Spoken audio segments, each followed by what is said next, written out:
and across, flapping his ears a little bit as he goes. Those are like giant air conditioning units for elephants. It packed hundreds and hundreds of capillaries within those almost paper-thin like ears compared to the rest of his body.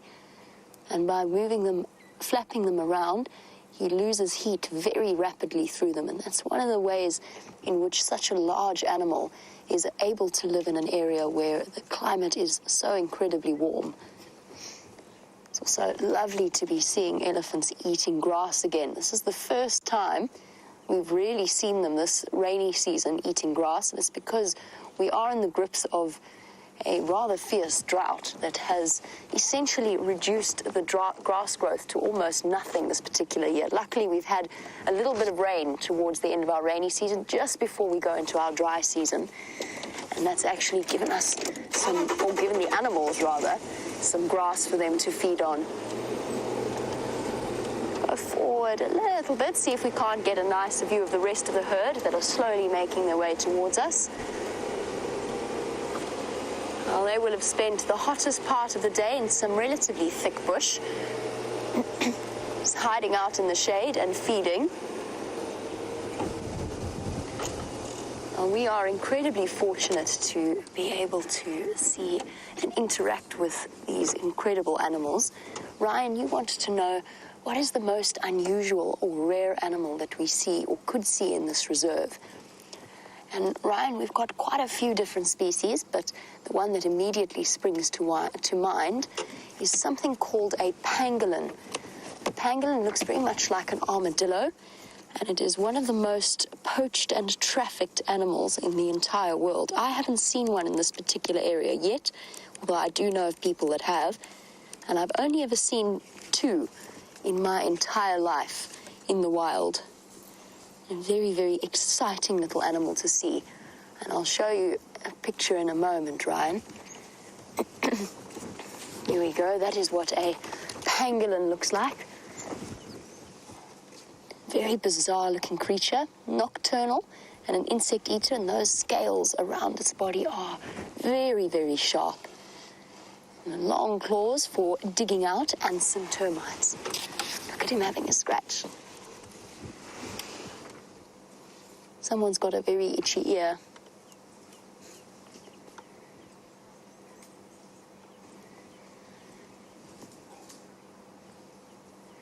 I spoke about elephants cooling themselves down, and Zach would like to know what the usual temperature is during the day and during the evening. Zach, in midsummer, our temperatures, particularly this year, have been incredibly high, so that we've been sitting with days between about 35 degrees to about 40, 45 degrees centigrade, which is about, if I do my rough sort of calculations, it's around 92 to over 100 degrees Fahrenheit. And it doesn't get much cooler during the night. It very seldom drops below 86 degrees Fahrenheit, which equates to about 30 degrees centigrade here. That's in midsummer. In winter, the days are much, much cooler and can drop very close to 0 degrees centigrade, which is about 32 in Fahrenheit. But that's during the night and first thing in the morning. And that's when you'll see all of us bulking up in scarves and jackets and beanies and gloves. Because if you factor in the wind chill factor of driving an open vehicle, it really definitely adds to a drop in temperature. Isn't he beautiful?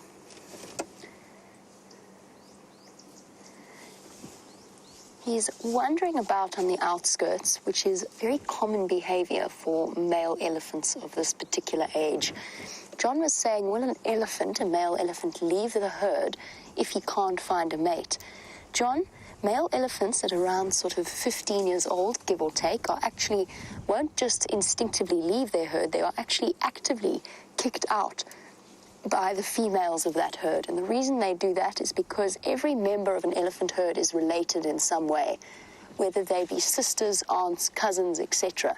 So they don't want him, once he does reach sexual maturity, they don't want him breeding with the females of that herd. And they've devised a very clever system of essentially reducing the risk of inbreeding.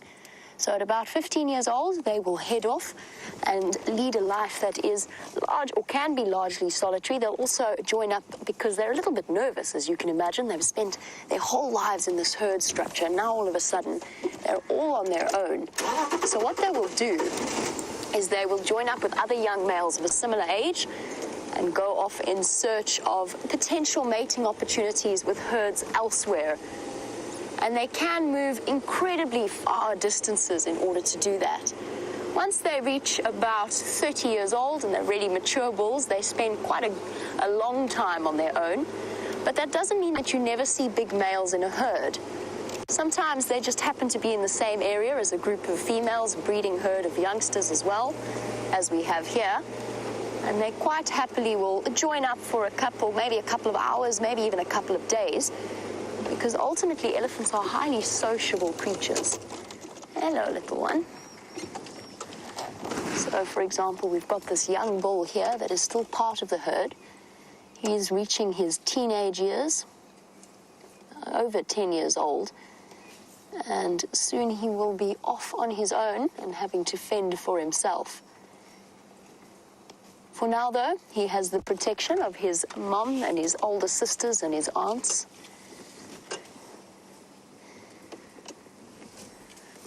Now, elephants have personalities.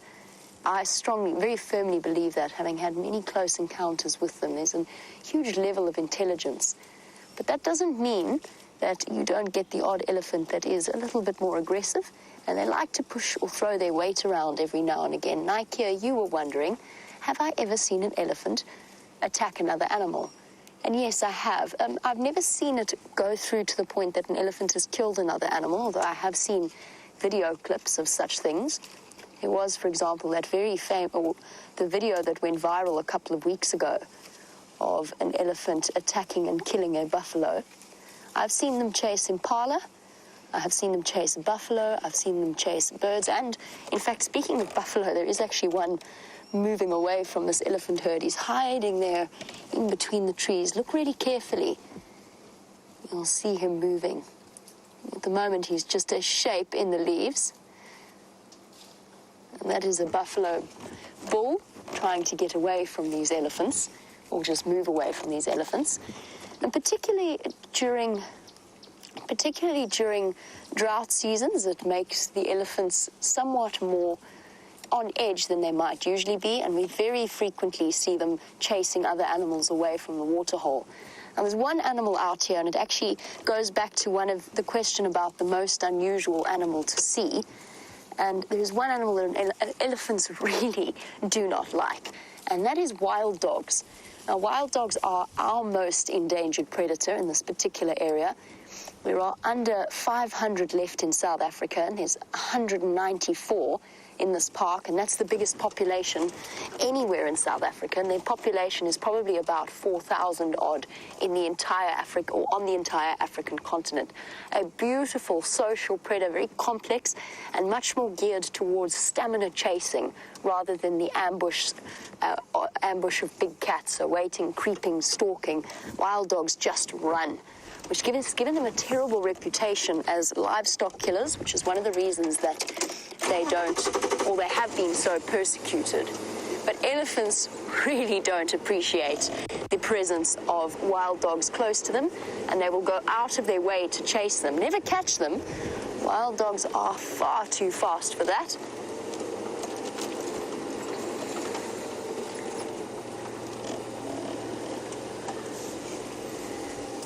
And Zach was wondering if anybody lives in the park and how we stay safe at night. Zach, I'm sitting probably about less than 100 meters from the house that I live in. We stay safe by being careful, but it's important to remember that we're not on anybody's menu out here. There's nothing that's going to set out to actively hunt or kill us.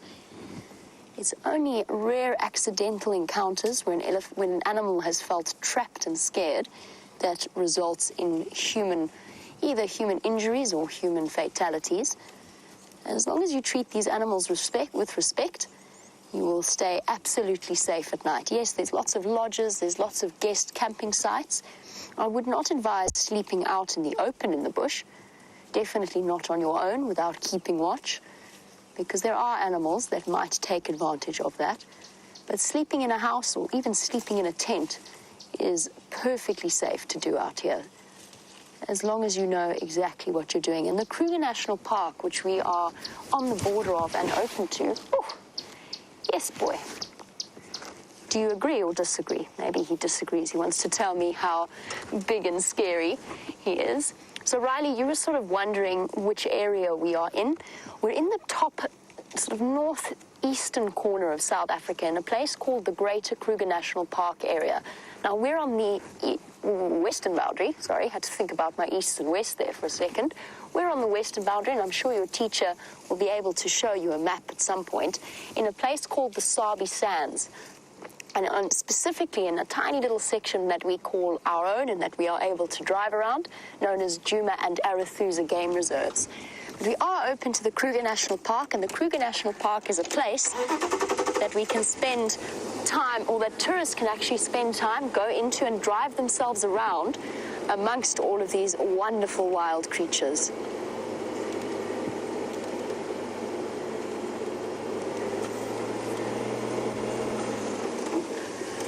Hello, Beefalo.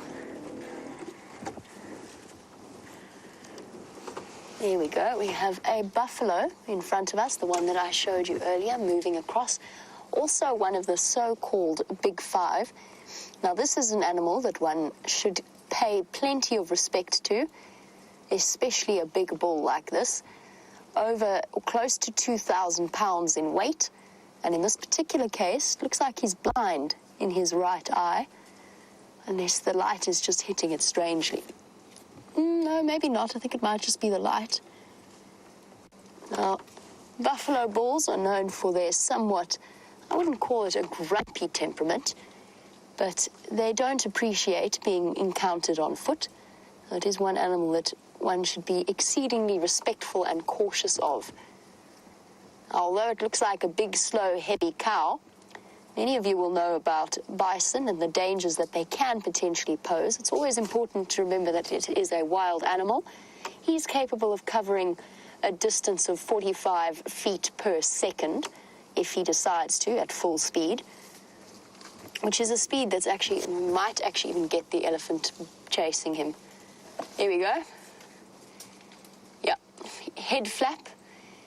Although it was behind the trees, that elephant that just walked close to him flapped his head a little bit, just basically saying to that buffalo, hey, you stay away from me. Very commonly, it's the young males that do stuff like that.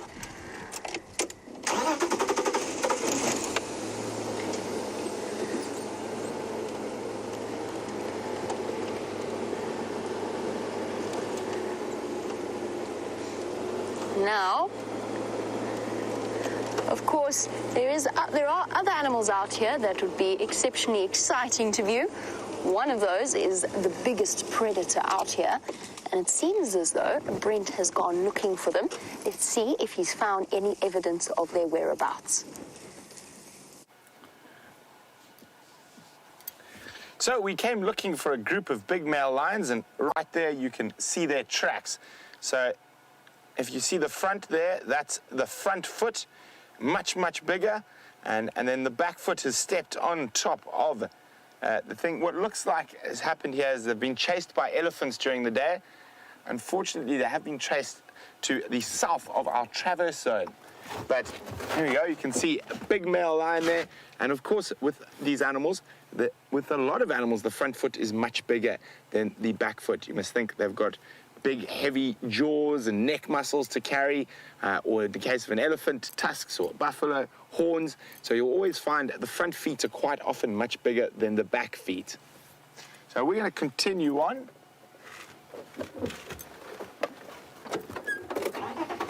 So Jordan would like to know who is the most prominent animal in the park and who is the top predator. Well, Jordan, the most prominent animal in the park is probably definitely the elephants, being the biggest. The most prolific animal in the park is the impala, and the top predator is, of course, the lion. And unfortunately, maybe they've been chased back, so we're going to have a quick look around these thickets here.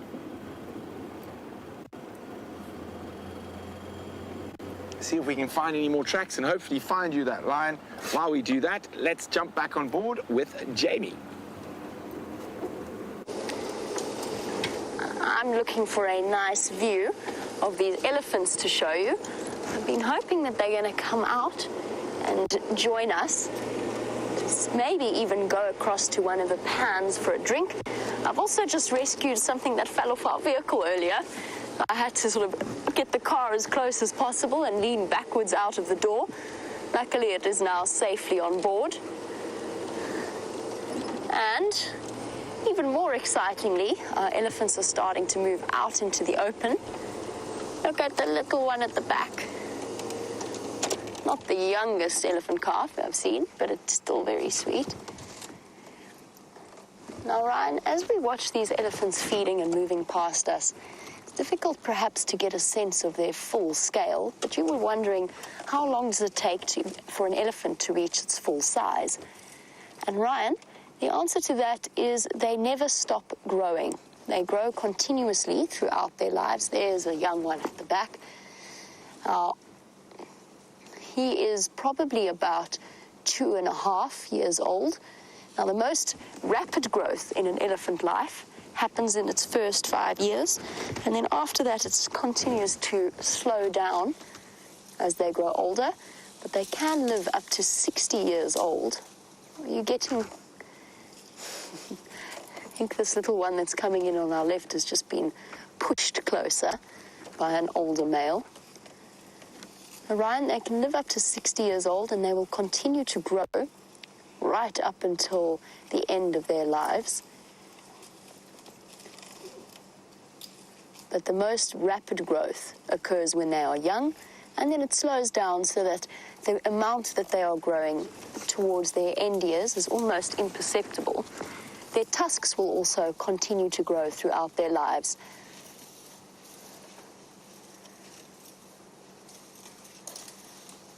So, Cole, you wanted to know, because we've got this elephant herd so beautifully close to us, you were saying, so animals are not afraid of people. It's a complex one. Cole, they're not afraid of us in our vehicles like this, no. All of these animals in the Sabi Sands, in the Greater Kruger area, even some of the oldest elephants will have grown up experiencing vehicles and open safari vehicles with guests in the back, sitting and chatting about them.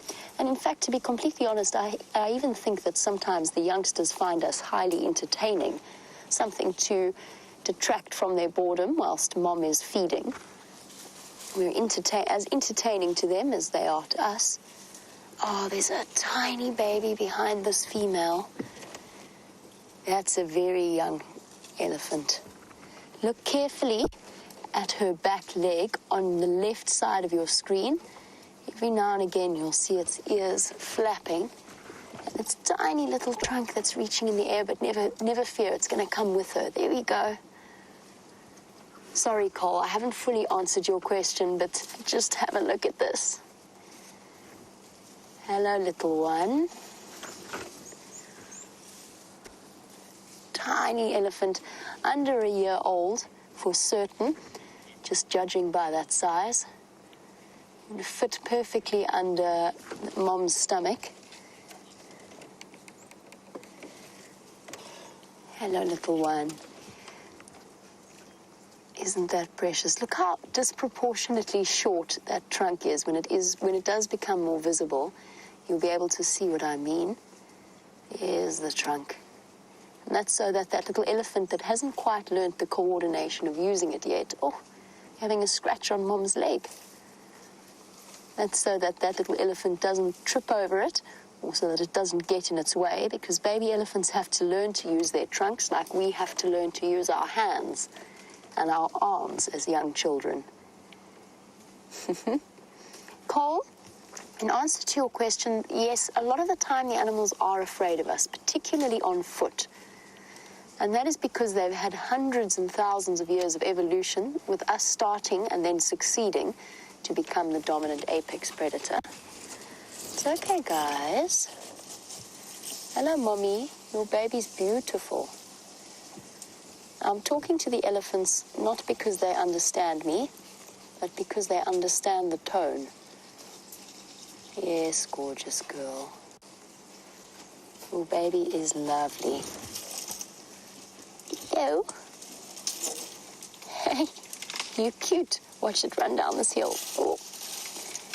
After Mom. Oh, sorry, head's in the way.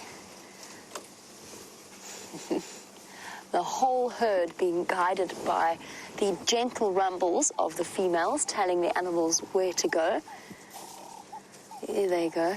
The last straggling youngster at the back. And across they go. And I think they might go across down to one of the dams for a drink. I think that while they disappear into this thick vegetation, we might be able to get a view of them if we loop around. One last shot of our female elephant and her beautiful baby. This is a lovely mature cow. She's at least 35 years old or older. I would say even older. Now, in terms of size and strength, the elephants have the monopoly in this particular region. That being said, they've also got the protective unit of the numbers of the different elephants called, oh, goodness. Here's a trumpet. One of them got into each other's face. Gabriel, you were wondering what animal might harm an elephant.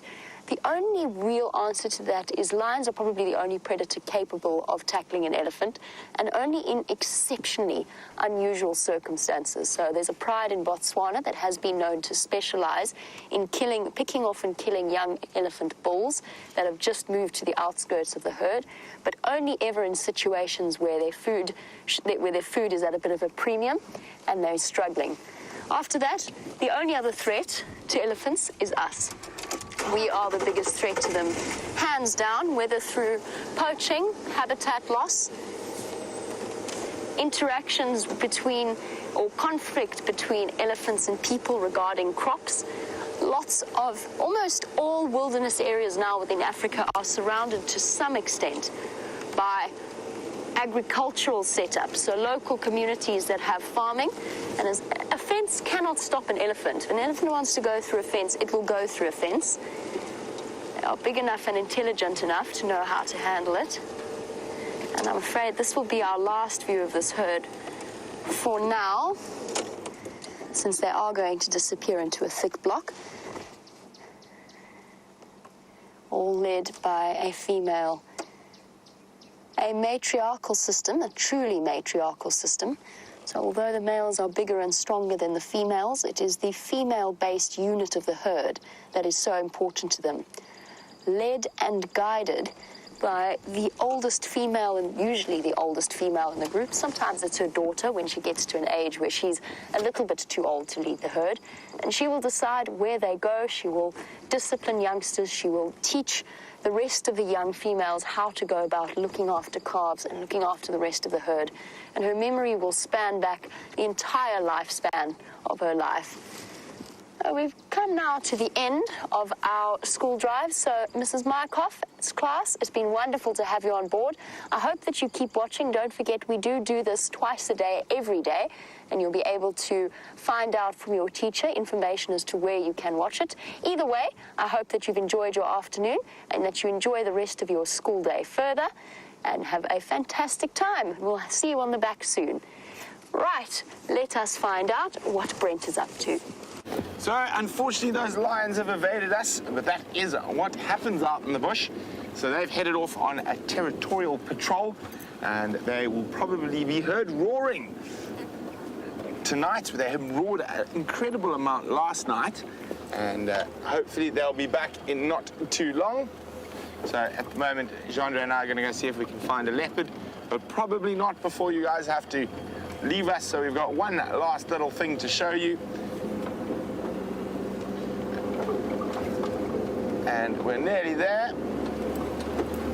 And it was a buffalo skull that was killed by lions in August. And it is taken from August to now to be completely spread through the bush.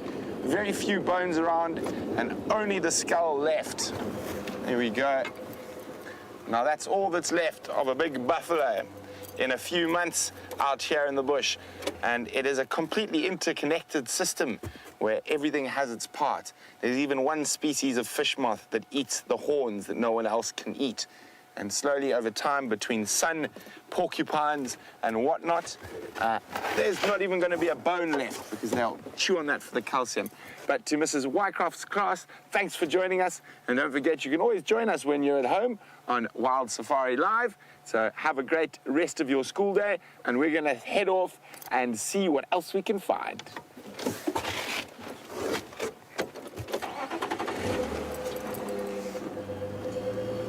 So, welcome to our regular viewers. Nice to have you with us. And isn't it wonderful we are able to share with the schools? It is a very, very special thing. So, just before the end of drive this morning on the Sunrise Safari, there were monkeys alarm calling in this area, and it wasn't at the lions. So, I couldn't find any leopard tracks, so I'm coming to check if maybe that leopard has popped out somewhere else. Afternoon tax, just a few kilometers drove around. Those Birmingham Wanuna have crossed south and east, and that's it. Okay, cool, then thanks, man. You didn't move any damage? Sorry guys, I'll be with you in a second. I haven't seen Juramit for a few days. I did think there was some called in maybe in Buffalo's Hook this morning. Yeah, Okay. Dixon, yeah, right here, we let me tea on all this strip. There we go. A nice little flower. 50 grams this morning. So, Okay. there we go. A roadside pimpernel. Now, you can get easily confused. We have another very beautiful red flower out here, which is called a lion's eye. Now, this gets even more confusing because we have another one called the lion's eye hibiscus, but the lion's eye looks very similar to this, except right in the center where that little orange dot is a bright yellow dot that resembles an eye. So there we go. This particular one is a triglycerate, and you always find them on slightly disturbed soils, so the edge of roads, fire breaks, places like that, you're likely to find that flower. Very beautiful flower, and it's amazing how the flowers have made such an explosion since the rain. What is that there? Is that an elephant dragging his foot or something else, Andrea? Oh, sorry, my head's in the way. I'm trying to see it. There we go. I'm just going to move the vehicle so we can all have a look at it together.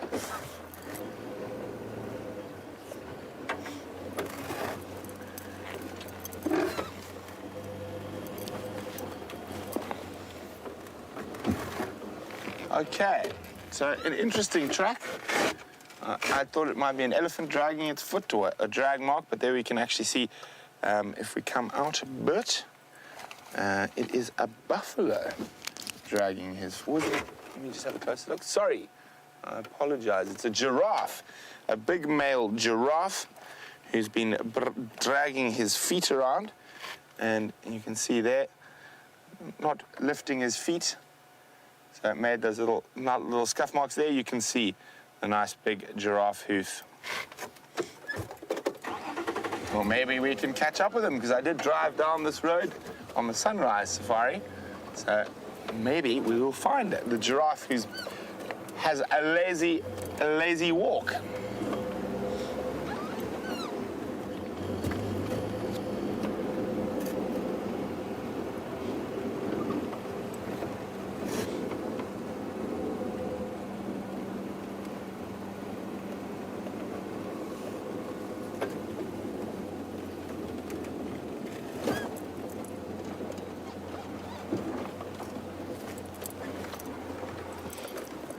Now, is this incredible? Less than 2 weeks ago, we were seeing European swallows here at Djuma.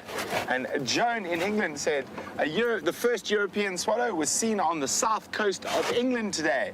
The migrants are coming back. Isn't that amazing? So less than 2 weeks ago, we were seeing them here. We've still got a few of our migrants. There's still some woodlands kingfishers about. The European bee-eaters, probably, if they haven't all left already, they're about to. I don't see the kingfisher staying too much longer either. But isn't that incredible how that same bird you could have seen on a live safari is now in England?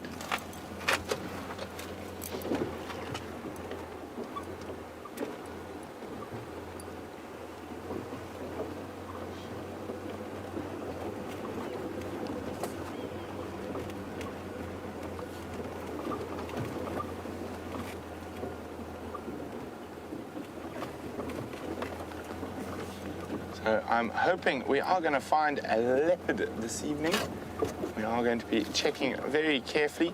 I'm pretty confident there is one on the property, but whether it is able to evade us or not, we shall find out. They have been doing a good job at evading, although we were lucky enough to spend some time with Mvula on last night's sunset safari.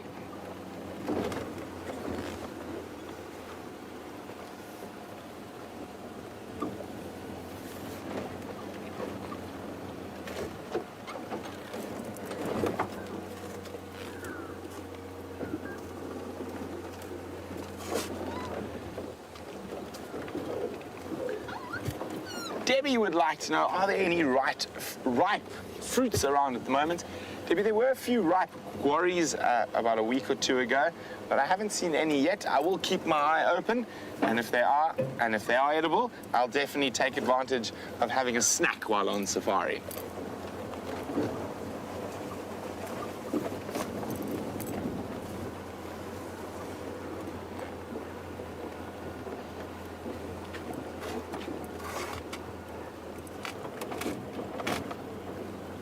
And after that cold, drizzly morning that we started off with, it has turned into a beautiful, sunshiny sunset safari. But hopefully, we are going to be able to put some animals in this beautiful light.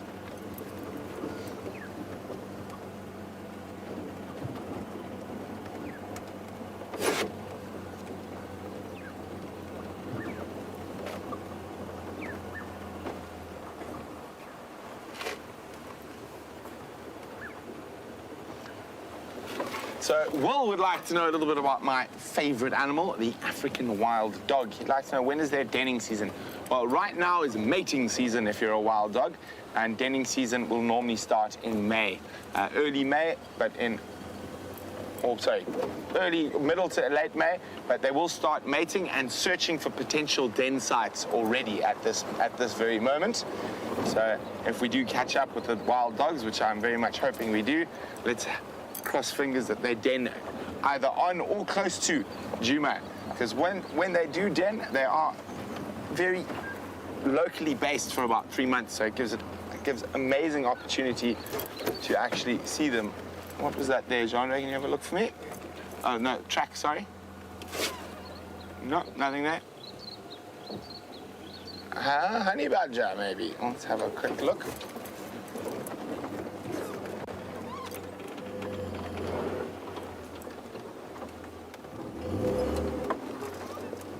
Oh, I think it's been driven over. So, there's very different viewing wild dogs in a den than it is to viewing leopard cubs in a den, for example.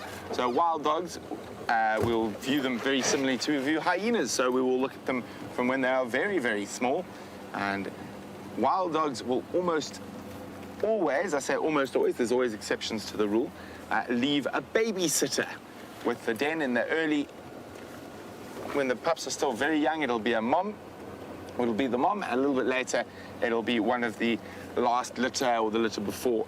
So there will always be a minder, and a very alert minder to make sure that those pups are safe. But wild dog dens are open from as soon as you find them. And it is always one of the most exciting things to be there, to see the first tiny little pup poke his nose out of the den. And I've been lucky enough to experience that a few times, and I would love to be able to share it with all of you.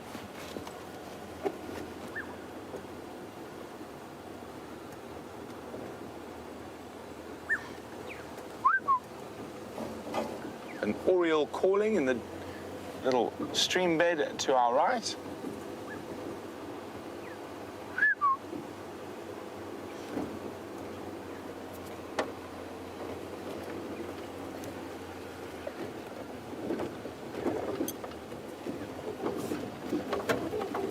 Bouncy, bouncy. So while we are still in search of an animal to put in this glorious afternoon light, let's jump on board with Jamie, who has found one. Now, hopefully this beautiful antelope decides to stick around. It's a female kudu and her new calf, and it's just been so fascinating to me to watch how fast these kudu calves have grown up since we first started seeing them all wobbly and new just a couple of weeks ago, already stable on their feet, a little bit more nervous than Mom. And I think it's going to keep running. Kudu do this. They would far prefer to be in the thick vegetation. There's Mom there. Let's see if the youngster won't move out into a clearer spot. This is one thing about this rainfall and the way that the vegetation is thickened out. Not that we're not incredibly grateful for it. The little ones just keeps moving away from me. But it is astounding how our visibility has decreased since the start of the rain. Oh, goodness. I mean, I could just see the tips of that little one's ears. They're walking behind to join Mom. He is almost the size of an adult kudu. There's a young male as well that I didn't see before. Nope, that's not Mom, little one. That's definitely not Mom. Although it could, in theory, be Mom's previous male calf. I don't think so, though. I think it's just a young male that happened to join up with this kudu Mom and her calf. I know Brent always says that the more you look for kudu, the more you'll find them. When you stop for one, you'll suddenly find several more hiding in the trees. They don't have set herd structures, so unlike something like a zebra, so a zebra stallion collecting his harem that he will keep for the rest of his life, kudu form little herds and then they move off on their own for a bit and then they reform little herds. They don't really have a really set breeding time either, unlike something like an impala, that you get very specific changes in herd patterns, although there is a definite peak of kudu births at around this time of year. Unfortunately, I think that they have moved off almost completely. I can see one watching us through the trees, but that is as good as our view will get, I think. Nevertheless, nice to see some of the youngsters that have made it through the initial risky first few weeks when mortality for young antelope is at its highest. Now, Viam and myself are on our way to follow up on where Mvula was last night. He was seen by Brent crossing into Torchwood and actually hunting buffalo, which is a fascinating thing to see. We so often talk about the fact that males or male leopards would be capable of hunting and stalking a tiny buffalo calf, but as far as I know, this is one of the first times that we've seen it in practice. Wayne, you were wondering whether or not we can give you an update as to whether or not he caught that buffalo calf or a buffalo calf. And no, Wayne, unfortunately we don't have an update other than the fact that he moved to the north. Just turn this down slightly. I can see where the buffalo herd has moved north from. These tracks are clearly from, or the tracks that I'm looking at in the road are from yesterday. And I don't know, Wayne, if he did manage or if he didn't. He wasn't seen or wasn't located this morning, and the guys didn't see his tracks either crossing back south. But you never know, and I just want to check out our northern boundary very carefully, and then maybe even move towards Buffelshoek Dam in the hope that he might have decided to start moving east from there. That's been his general pattern of movement when I first started working here. But things have changed so much with the male leopard dynamics in this particular region, due in fact to Anderson, apparently one of the biggest male leopards that's ever been seen in the Sabi Sands, pushing further and further into Tingana's territory, and Tingana responding by pushing Mvula further to the east. His movements have become somewhat unpredictable. Nevertheless, it was wonderful to see him yesterday. He is an extraordinarily beautiful leopard. A bit tatty now around the edges, scrapped ears, but he does have the most incredibly colored eyes. A pale blue color that I don't think I've ever seen on a leopard before.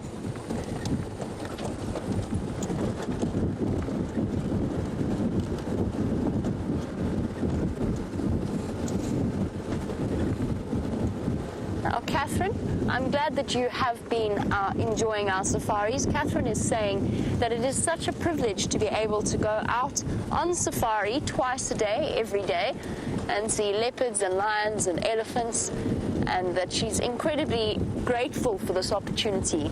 Catherine, I'm with you on that. I'm incredibly grateful that I have the opportunity to conduct such safaris, and in fact, to live in and work in a place where, and I think it is a rare thing, but to be able to do a job that you never wake up in the morning and think, oh, I've got to go into work and I'm going to do the same thing over and over. That's something that I've never experienced in working out here. Every day is different. Every day comes with its surprises. Sometimes it will be a quiet day. Sometimes all of the action will happen at once. But Catherine, I'm with you. We are so lucky to be able to do what we do. And I'm so glad that we have this ability to take safaris across the globe.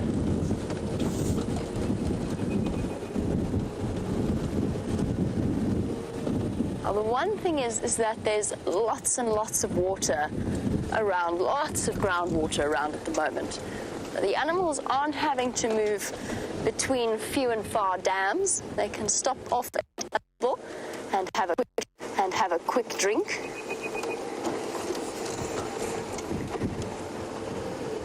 But this is very close to a dam that is just on the northern side of our boundary.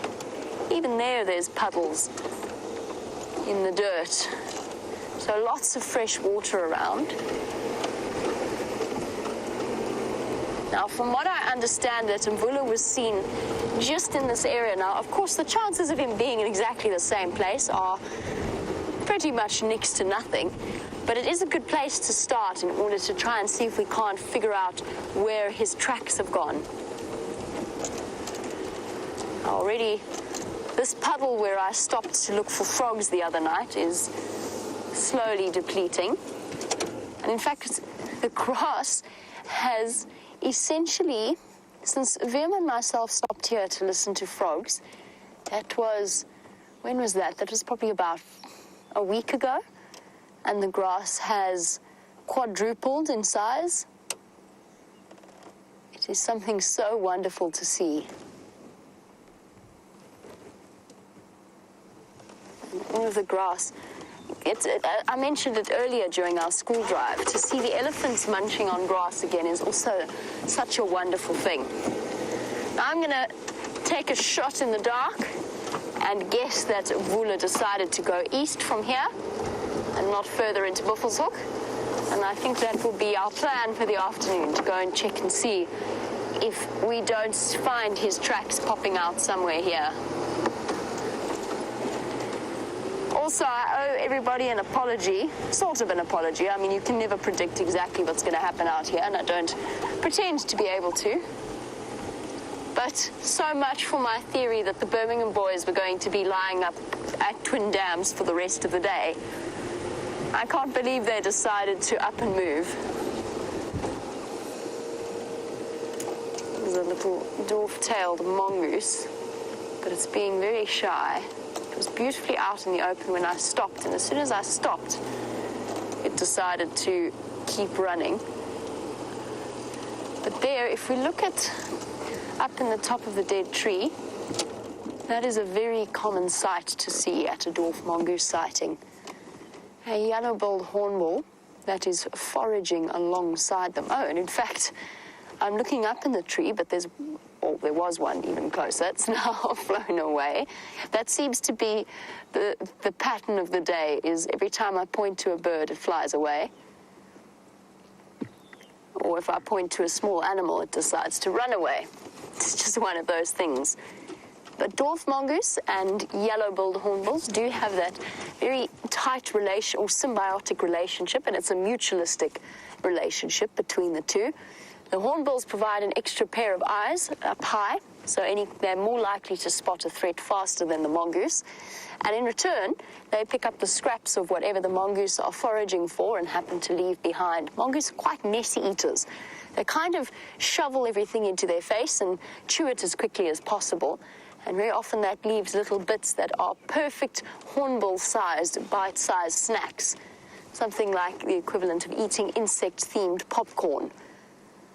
But the dwarf mongoose just don't want to come out today. Fair enough. A little bit nervous. Weather has had a lot of the animals on edge, and some dwarf mongoose colonies are just more relaxed than others. But that relationship between the hornbills and the dwarf mongoose is very well studied. And in certain places, there's evidence that if the mongoose is late in waking up one morning, and the hornbills come to the den site and find that they haven't emerged. Oh, never mind, sorry. I'm looking at what I thought at first was a drag mark. It's most definitely not. It is a vehicle mark. You can see on my right-hand side, this is where one of the graders has turned around.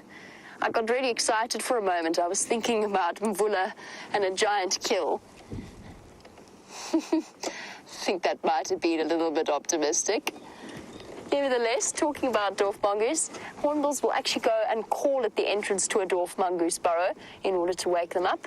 And sometimes scientists have observed mongoose, if they wake up and the hornbills are not there, will actually delay leaving the burrow to go out foraging. So just a very interesting, very close mutualistic or example of mutualism in nature. I wonder how Brent's search is going. Let's find out what he's up to. I'm going to continue on my search towards Buffelshoek. Enjoy your time with Brent. So far no luck. I just got an update from Steph though, that their monkeys are alarm calling very close to the camp. So I'm just going to see if Jamie's a bit closer. Go ahead, Brent. Jamie, what's your position?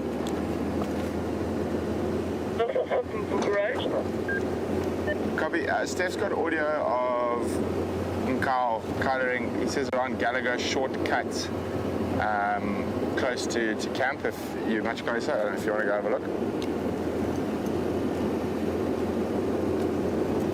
Copy. I'll go there.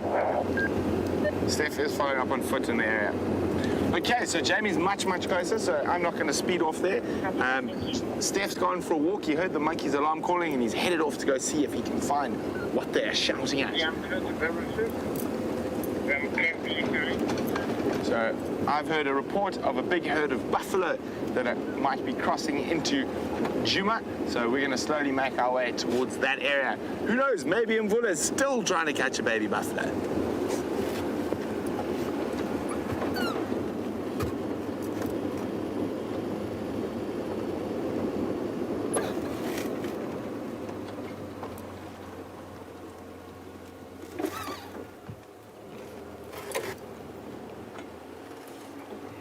Hello, kudu. So I know you've just seen a female kudu with Jamie. Oh, and off she goes.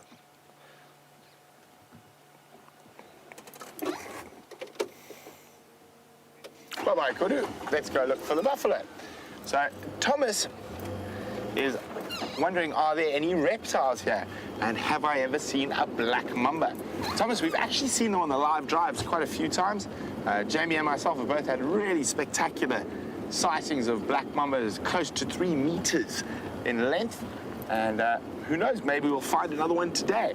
But there are lots of different types of reptiles, lots of geckos, skinks, plated lizards, lots of different snakes, legless skinks, burrowing snakes, blind snakes, cobras, mambas, worm slungs, vine snakes, puff adders, night adders. So lots of different reptiles. They are quite difficult to see when you're not walking, and they are most of the time far more scared of you than you are of them, so they disappear before you can actually spot them when you're on the vehicle. But there are plenty, and I will keep my eye out for some reptiles for you. Thomas?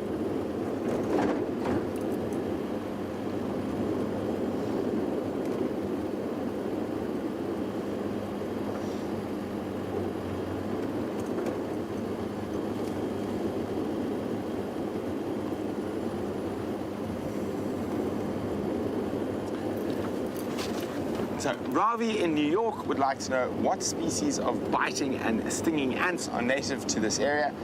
Oof, lots, Ravi. I think the most common biting ant would probably be a thing called a ball biter ant, a ball biter ant, literally translated from Afrikaans. And they've got massive mandibles, incredibly powerful jaws. Also the matabele ant, they can bite very painfully as well. But in terms of stinging ants, we don't actually have too many stinging ants in this area. They seem to be far more in the forested areas, the cocktail ants, and they can spray a little bit of acid on you. But we don't have too many stinging ants here. The worst stinging ant is it's called a velvet ant, but it's not even an ant. It's a flightless wasp. Just on the southern side of the power lines, close to Sabi. Sorry, just listening to that update. So, and as I was saying, the most common stinging ant is called a velvet ant, but it's not an ant, it's a flightless wasp. Well, to be correct, only the female is flightless. They're actually quite pretty, got little yellow spots on there. I think Jamie's got the insect book, so we can ask her to show you a picture of a velvet ant or a velvet wasp.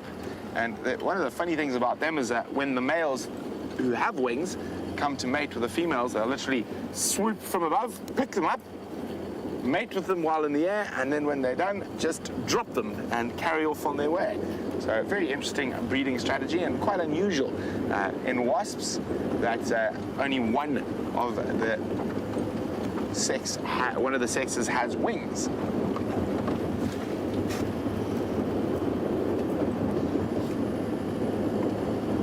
So we are going to be going a little bit quicker. Jamie's going to go see what Steph's looking at and what those monkeys are alarm calling. We're probably going to make our way in that area to give her a hand as well, unless we bump into something absolutely spectacular on the way.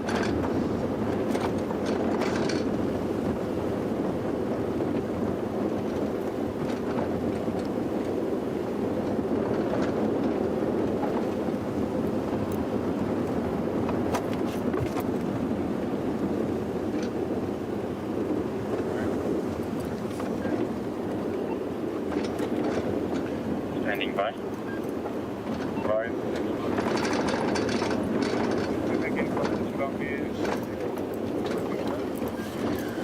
So Sean in Secunda is wondering what is the most scarce animal in the Kruger Park.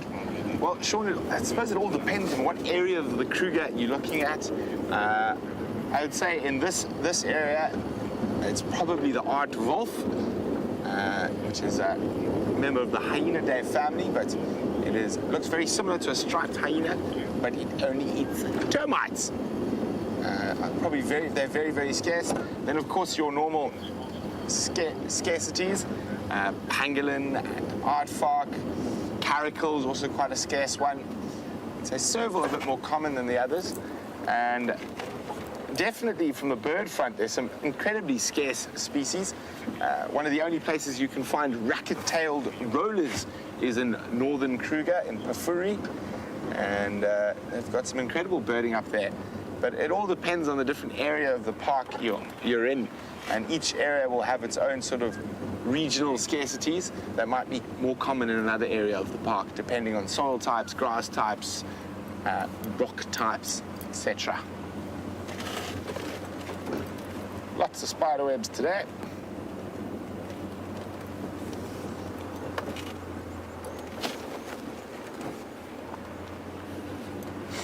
just keeps blowing out of my... There we go. Just sort of the light catching it in front of me there. Slightly irating.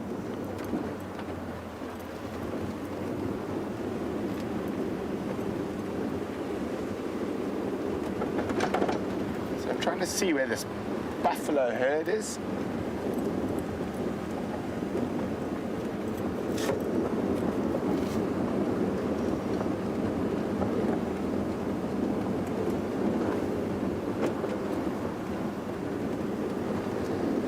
Deborah, the armchair traveller, would like to know if we get white-fronted bee-eater or... What is that? So I just want to make sure it's not the naughty elephant before we approach closer. There's a herd here as well.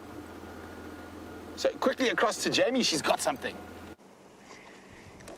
Now, we've been racing across in the direction of alarm calls that Steph has heard, but we've just stumbled upon the most beautiful view and also an interaction between this young elephant bull and the buffalo that is attempting to get away from him, and this bull just harassing the buffalo and chasing him in Vuyatela Dam.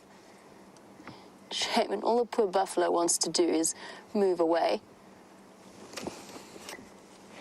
This is just such a stunning sighting that we had to stop our mad race across to follow up on those alarm calls. Luckily, Steph is out on foot. He's trying to follow up for us.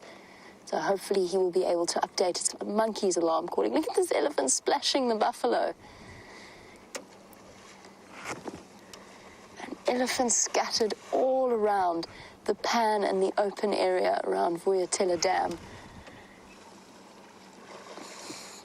This is too stunning to pass up.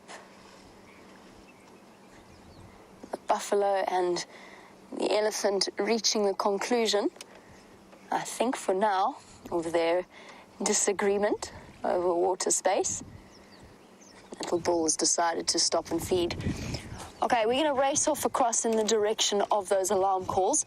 In the meantime, I'm going to send you back over to Brent, and hopefully we'll be back with you shortly.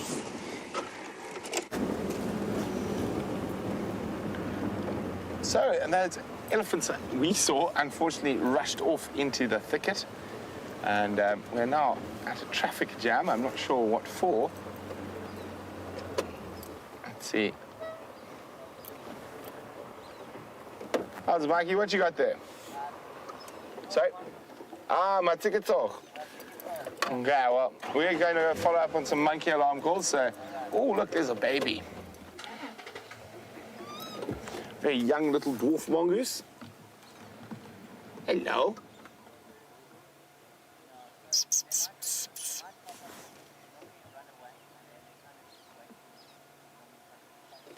Very cute little guys. Definitely one of my favorites. And you might have heard me use the word matsikitsoch. That is the Shanghai name for the dwarf mongoose. But these guys have all popped down the hole, and we're gonna keep heading towards where those alarm calls are. Oh, excuse me. I think I scared all the poor dwarf mongoose with that sneeze. Cheers, cheers. So let's rush off. Hopefully there's a leopard there. And I know Jamie's there, Steph's there, but let's, because we didn't find any leopard this morning, and we put 2 vehicles into that area trying to find what's there. We double our chances.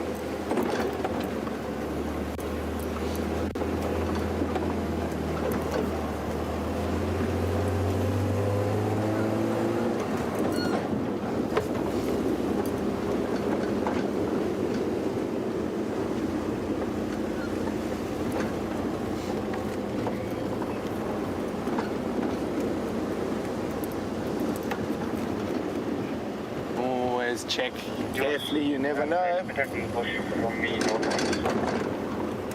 Thanks a lot, Brian.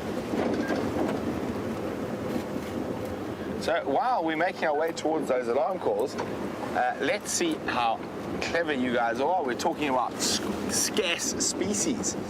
Now, I'm going to take it a little bit broad. I've asked you how many spiral horned antelope or traphelageids there are in Africa before. But now I'm going to ask you, how many members of the Hyaenidae family? So how many animals are there in the hyena family, the super or the order Hyaenidae? If you know, can you name them? So how many and what are the names of the members of the Hyaenidae family? If you know the answer, send me an email on questions@wildearth.tv or use the hashtag SafariLive on Twitter.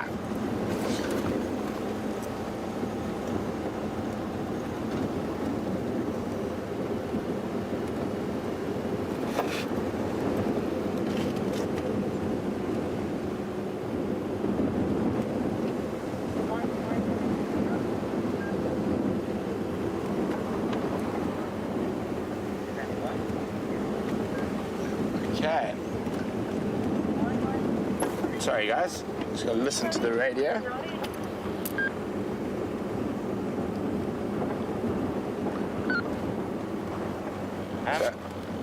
I haven't updated in Inyari, but I have just driven past someone. Okay, so sorry, we might lose you as we go through this little dip. Sometimes this is a bad signal spot.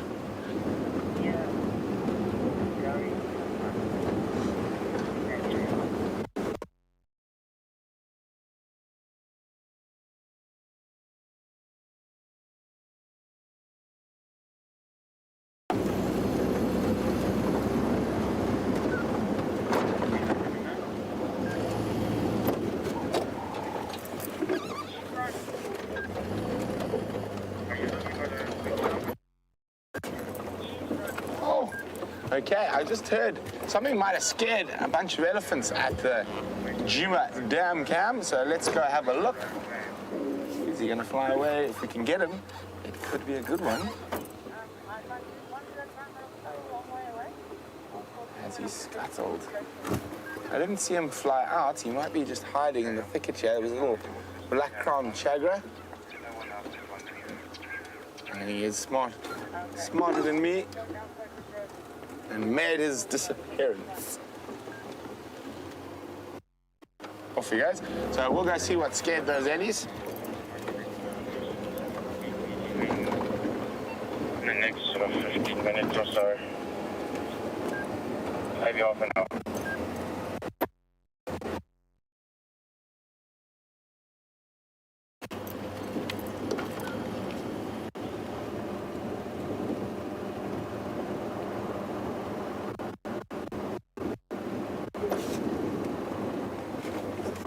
I wonder what those monkeys are alarm calling at. I have this insatiable curiosity to know what predator has been spotted. Hopefully Jamie finds out what it is. And maybe it's the Queen who has been giving us the most absolute around. Tracks here, tracks there, but no Queen Karula.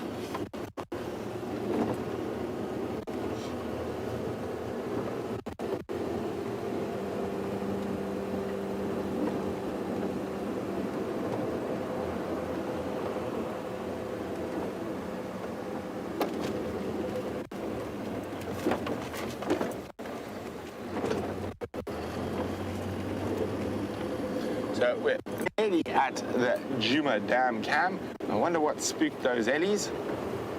Could it be a tech team member trying to fix things? But we'll have a look now. We should be there shortly. I think it's more than likely they could be being chased by a musk bull. Candy, ivy, just sample blueberry. There's in guns. It looks like multi-candy from the Tempe from this morning. Well, there's an update on the wild dogs. The tracks were found quite far to the east of us, and they have gone into the Kruger National Park. So. Oh, elephants everywhere today.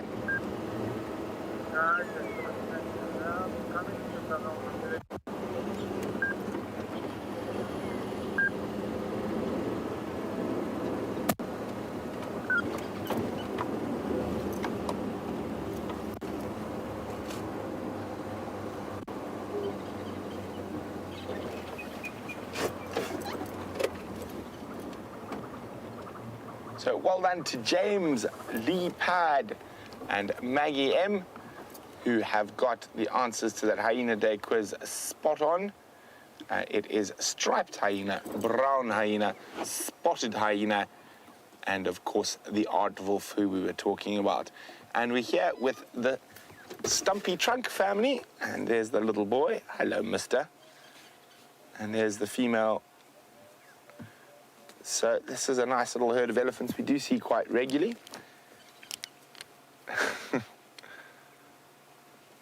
Hello, guys.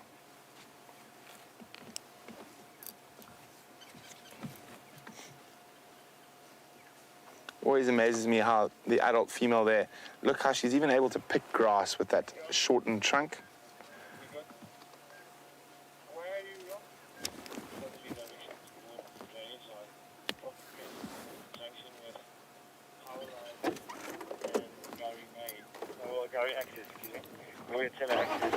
Sorry guys, I've just heard something on the radio.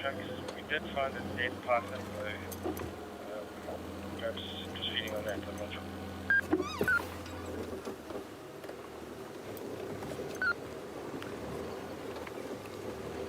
Dixon, come back for yours. There we go. Yeah, I got yours.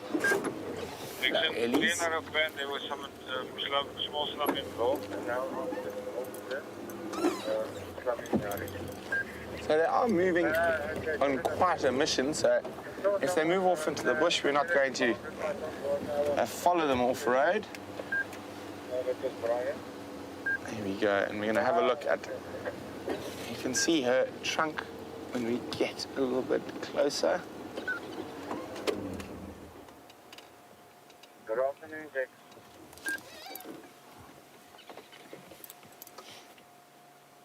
You can see her trunk there. She obviously picked up that injury a long time ago, and it's healed, but she's had to learn to do without that very dexterous little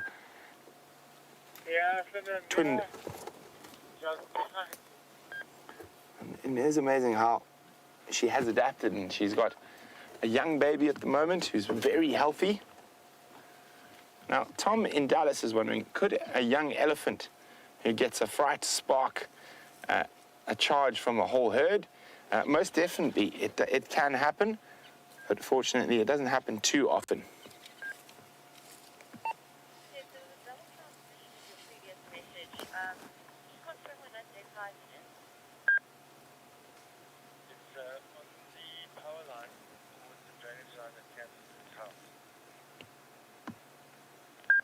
So, sorry guys, I'm just listening to the radio. Okay, copy that, thanks. I'm checking that 2 tracks, Zoe. I haven't picked up on any tracks here. We also found the cow that were quite far away from the crest on power line towards quarantine. Looked at where they access the power line and Zoe's tracks. There's no tracks on the field. Yeah, just getting an update there from Steph, who's out on foot. And look at this, isn't it absolutely splendid? Oh, itchy ear.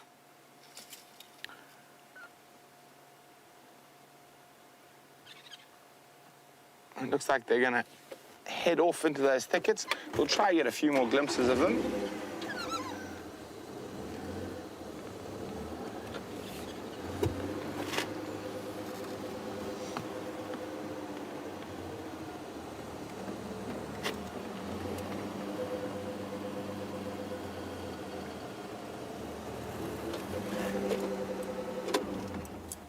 So Donna in California is wondering, do females stop having babies as they get older, and if at what age?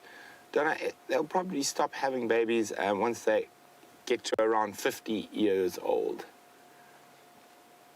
So yes, they do. You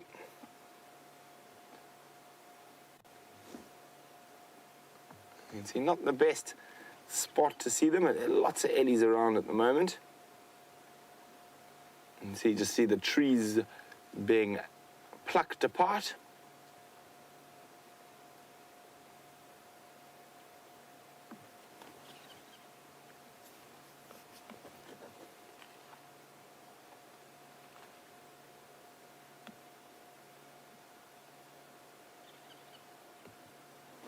So let's leave these eddies and see what else we can find.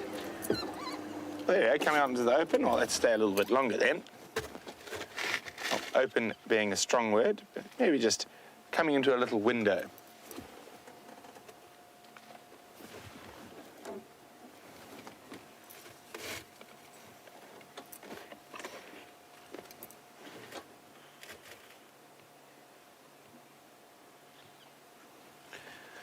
Sandra on YouTube is wondering, do elephants use suction at all to pick up the grass? No, Sandra, they've got a prehensile tip to their trunk, and their trunk is made up of many thousands of muscles, and they will literally use that prehensile tip to grab and then twist and turn to place it in their mouth the same way as that one's doing to the branch there.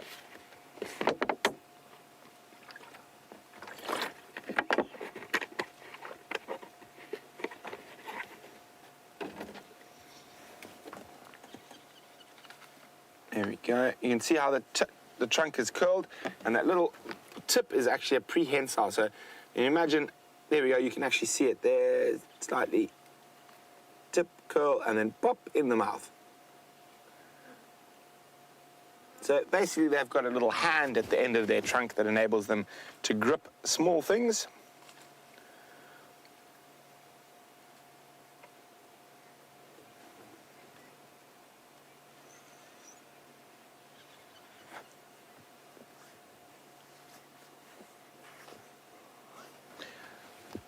Robin in Maryland is wondering, do elephants learn to use their trunk by watching other elephants, or is it instinctual?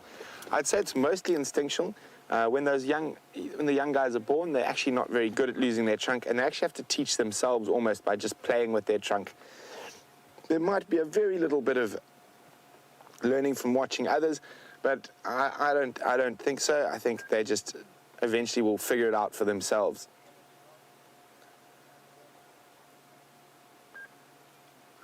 Same as you don't have to teach an animal to walk.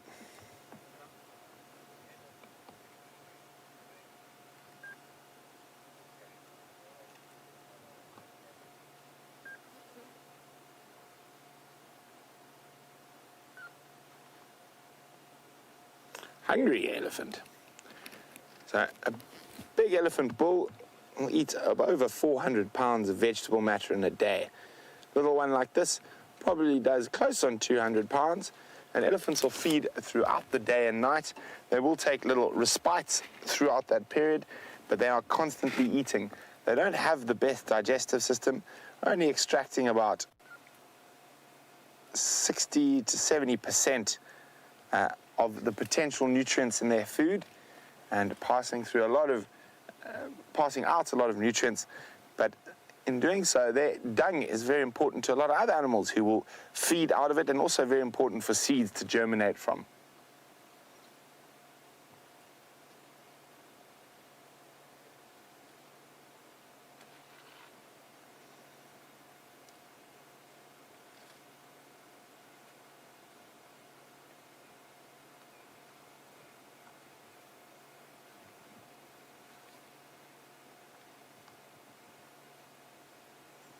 Yeah, moving on to the grass, having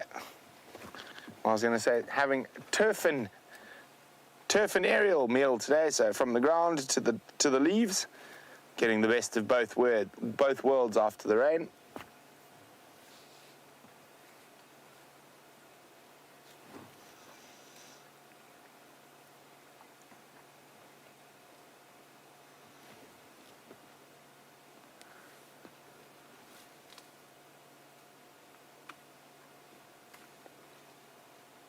Kai, who's watching on YouTube, is wondering what happens to the thorns.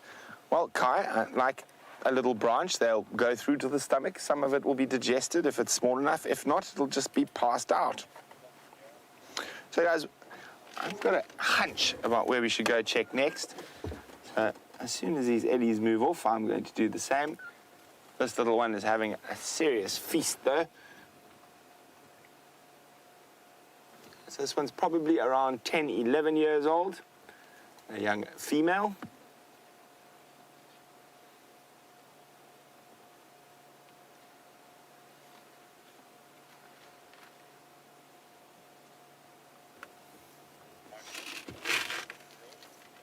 There we go. We saw exactly there how an elephant picks grass.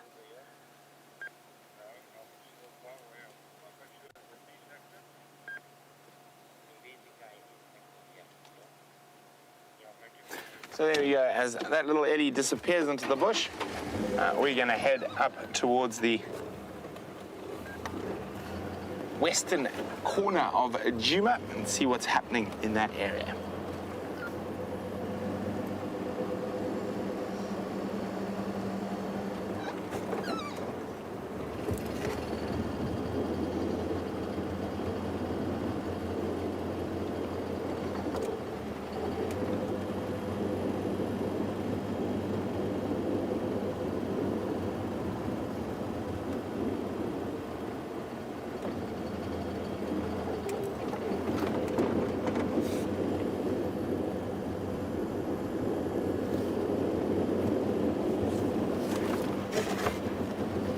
Okay, so beautiful light. Now let's find something to pop in it.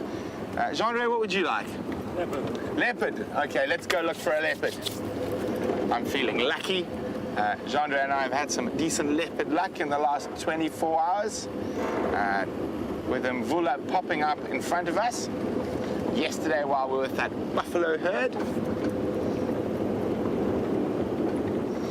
So I'm going to go check that area just in case he has meandered back to the south from Buffelshoek.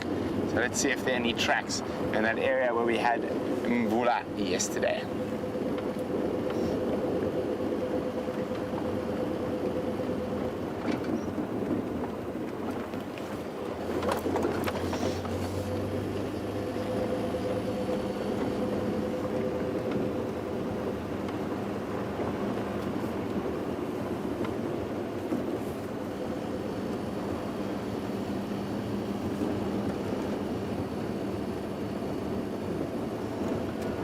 Quite a nice, comfortable temperature at the moment. Not too hot, not too cold.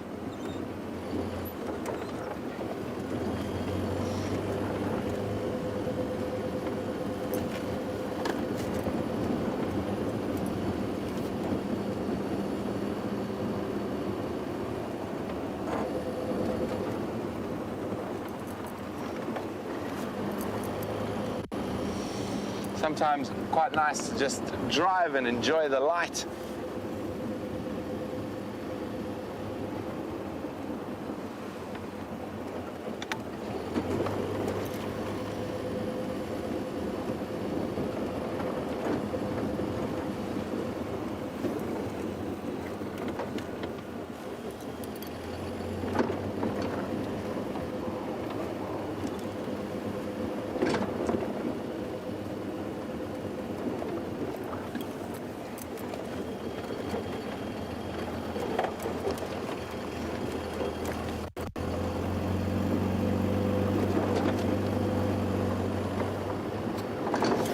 Aqua just noted how amazingly fast the bush has grown since the rain.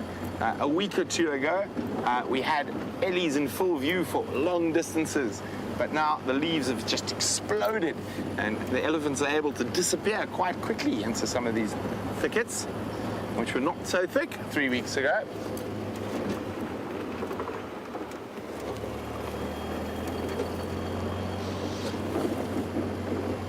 So while we go in search of a spotted, or actually correct terminology, a rosetted cat, I think we should put you guys on the test again. And who can tell me how many different species of cat could potentially occur on Djuma? How many different species of cat? So big cat, small cat, and what are their names? Jean-Ray thinks he's seen something.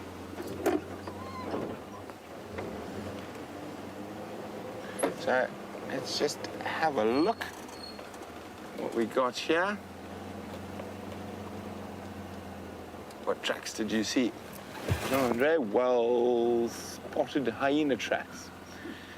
So we are in the search for leopard tracks, but there we go, those are hyena tracks. So while we continue to look for a leopard track, let's go have a look what Jamie's got. Well, we have raced off in the direction of the alarm calls. That is where the monkeys were calling from, looking across in this direction. And we have a kill, and we have a very unusual kill that Steph has actually found for us. And it is, you'll see in a moment why it is such an unusual kill. Just look at that. Look at what we found here. It's a dead python. Now, we don't know if there was something feeding on it, and that was what the monkeys were alarm calling at. We're following the smell to search for whatever it was that was causing them alarm. It is not impossible that a leopard killed this python. Leopards are known to do that, but it's quite mangled. It's almost rotten. I'm going to get out. Definitely not going to be touching it. It is so smelly, but I'll get out just to give you a bit of a closer look at it. Such an interesting find. That was not what I was expecting Steph to report back to us at all when he heard those alarm calls. Now, he says he's checked all around. He hasn't found any tracks yet, but that doesn't mean that there aren't any. Ooh. Oh, that is fairly rank in terms of smell. This is not a fresh kill. The flies or the maggots are already about this big, so about the size of my thumbnail in here. So I'm not sure what happened to this python. Whoa. Even for my strong stomach, this is fairly gross. I'm trying to see if I can find you the head. It has definitely been fed on, but to be completely honest, it looks more like it's been fed on by a bird of prey rather than a leopard or something similar. What a mystery we have here. I'm not normally squeamish, but this is really gross. Oh, large carcass flies all over the show. I can see the rib bones.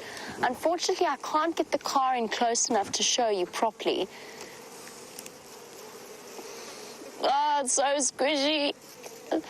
If you're sensitive, don't look. So quite a large African rock python. Such a shame. We don't see them all that often. I'm just going to put that down. I'm going to leave that stick, and I'm going to move back to the car. Ooh, okay. Regain control over my stomach. Make my way back here. I don't know that we've got much more that we can learn by investigating any closer. It's sort of turned into rather soupy-like substance within it, so I'm not going to be able to lift it up and examine it closely without it all falling out in a soup-like mix. Let me just plug myself back in. Hold on a sec, my earpiece hole has disappeared. There we go. Whew. Okay, how's your stomach feeling, Liam? He's okay. Yeah, no, he's fine, just me. So, a mystery for us to solve. We found a kill. The question is, what killed that python? I have no idea. Maybe it was killed by another python. I think that's fairly unusual, though. And for a large, I mean, that python is about, when not rotten and slightly squishy, about that size. That would be about the diameter of that python at its thickest point, and close to well over 6 feet long. An interesting, very interesting mystery for us to solve. Now, although it is smelly and quite decomposed, it is not beyond the realms of what a leopard might consider eating. I think, let us go and see if we can't figure out what those monkeys were alarm calling at, and whether or not we can find any tracks. Oh, goodbye, python. I'm assuming Steph found it through scent. There you can actually, from this angle now, You can see the scales of the underbelly.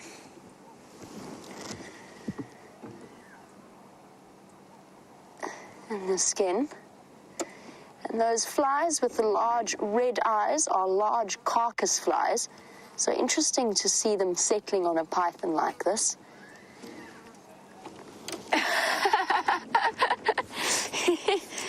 I'm not sure whether or not you guys heard the alarm calls coming from the house behind us.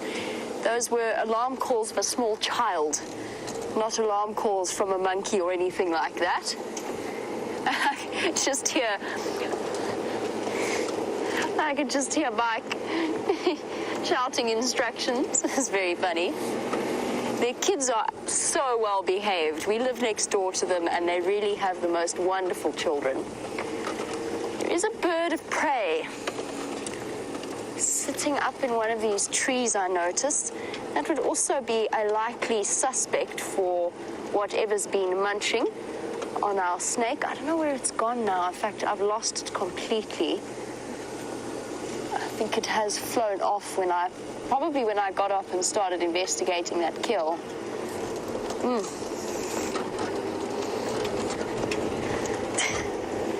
Peggy has said this is the one time that she's so glad smell-o-vision doesn't exist. Absolutely, Peggy. I think that out here, if smell-o-vision were ever to become a thing or a possibility technological-wise, and to provide an all-immersive experience, I think that perhaps for this show, we might have to be a little bit selective as to when we turned it on and off. I don't think any of you would appreciate sitting in downwind of a rotting buffalo, or in fact lion flatulence or anything similar along those lines. Now that python is not the smelliest thing I've ever smelt. In the world, I've smelt worse. It was just the liquefaction that really got me. And I'm usually very strong-stomached with this sort of thing. Nevertheless, absolutely fascinating. One of those mysteries that I wish we could just go back in time and know the answer to. And unfortunately, well, I suppose that is what makes life out here fun, is that you can't have the answer to every question that you could ask.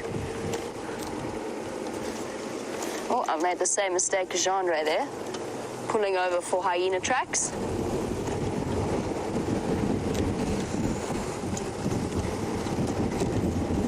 Now, let us see if the monkeys were alarm calling at something feeding on that, or whether or not they were trying to alert everything else to the presence of something else.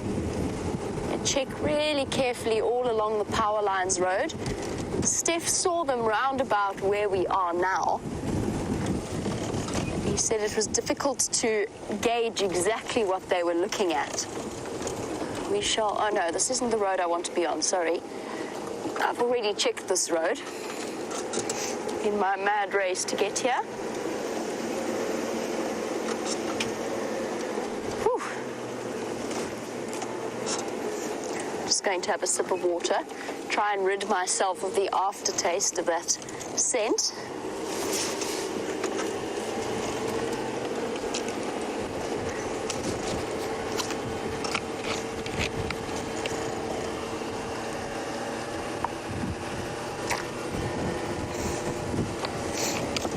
Cool.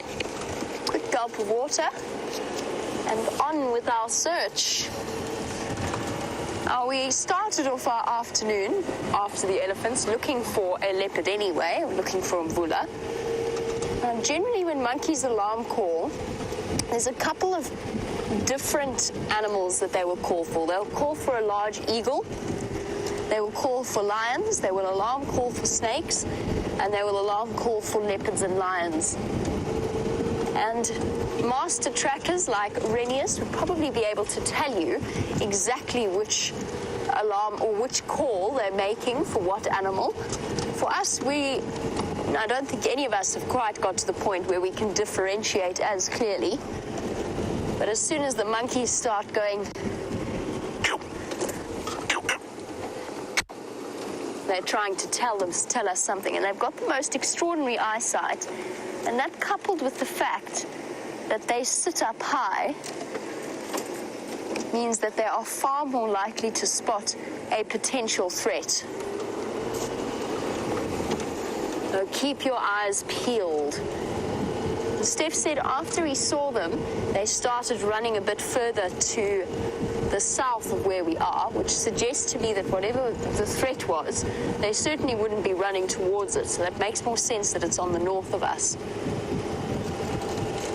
The only thing is that it does mean we have to drive straight into the sun to figure this out.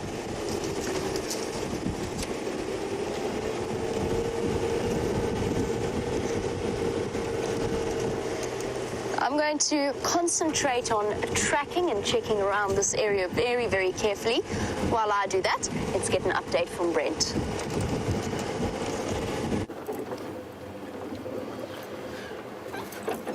So I've come to the opposite side. So those monkeys were alarm calling down there.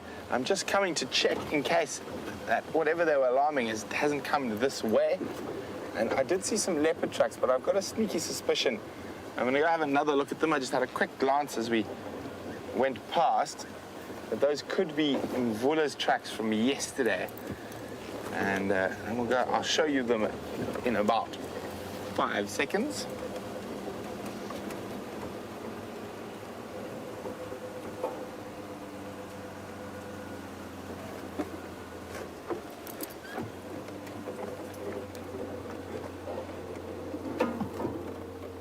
So, there we go, look at that. I just want to have a quick look, see if there's not another set of tracks. They could look more fresh than they are because I just want to see that drizzle would have left a slight remnant over them. But this is exactly where Aubrey called in tracks yesterday. So I just want to check with the road. Maybe there's more than one set of tracks.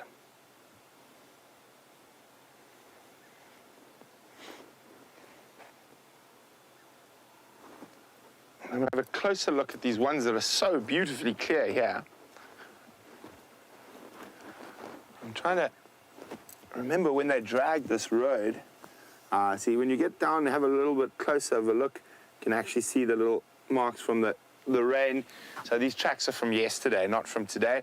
But they are so beautiful and clear. And that's such a pity. But this is we found Mvula just beyond here yesterday when we were looking for him. We're actually on our way to follow up on these tracks. Well, very well done to leopard, who got that how many cat species in the Kruger question correct. There are 6 indigenous species, but if you want to be a stickler for detail, there are actually 7, but I'll go through them now. So I've just spotted another track I want to have a look at.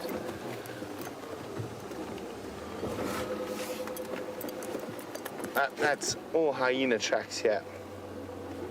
Okay, so the species of cat that occur in the Kruger is of course, the obvious big ones, which are lion, leopard, and cheetah.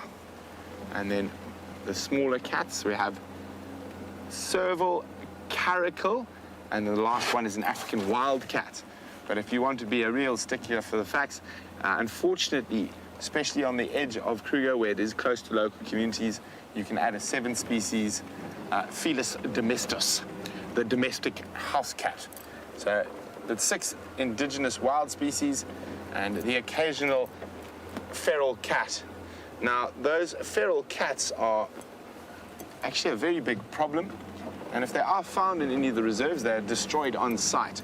They can put diseases into the wild populations, and also with African wildcats, they interbreed with them and it affects the genetics of those wild cats.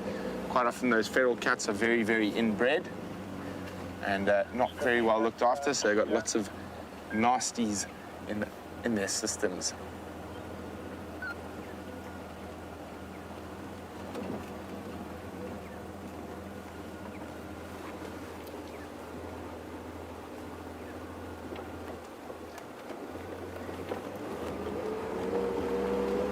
Checking so carefully.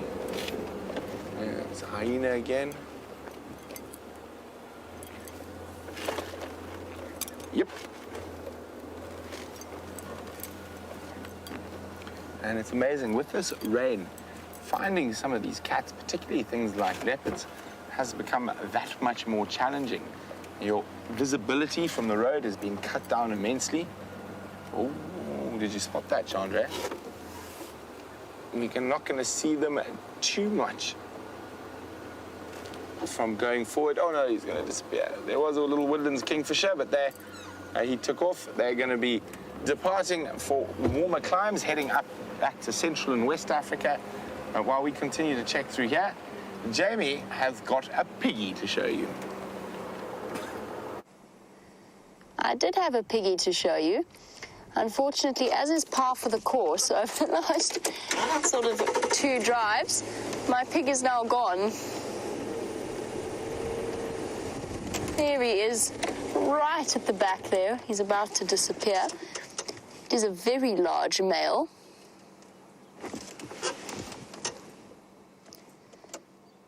You can see the protrusions on the side of his face. Exceptionally sort of exposed, and that's very common with the males. The warts that give warthogs their names, not actually warts, but pieces of connective tissue and gristly cartilage that provide and protect their eyes. In males, they have 4 of those, and they are more enlarged. Oh,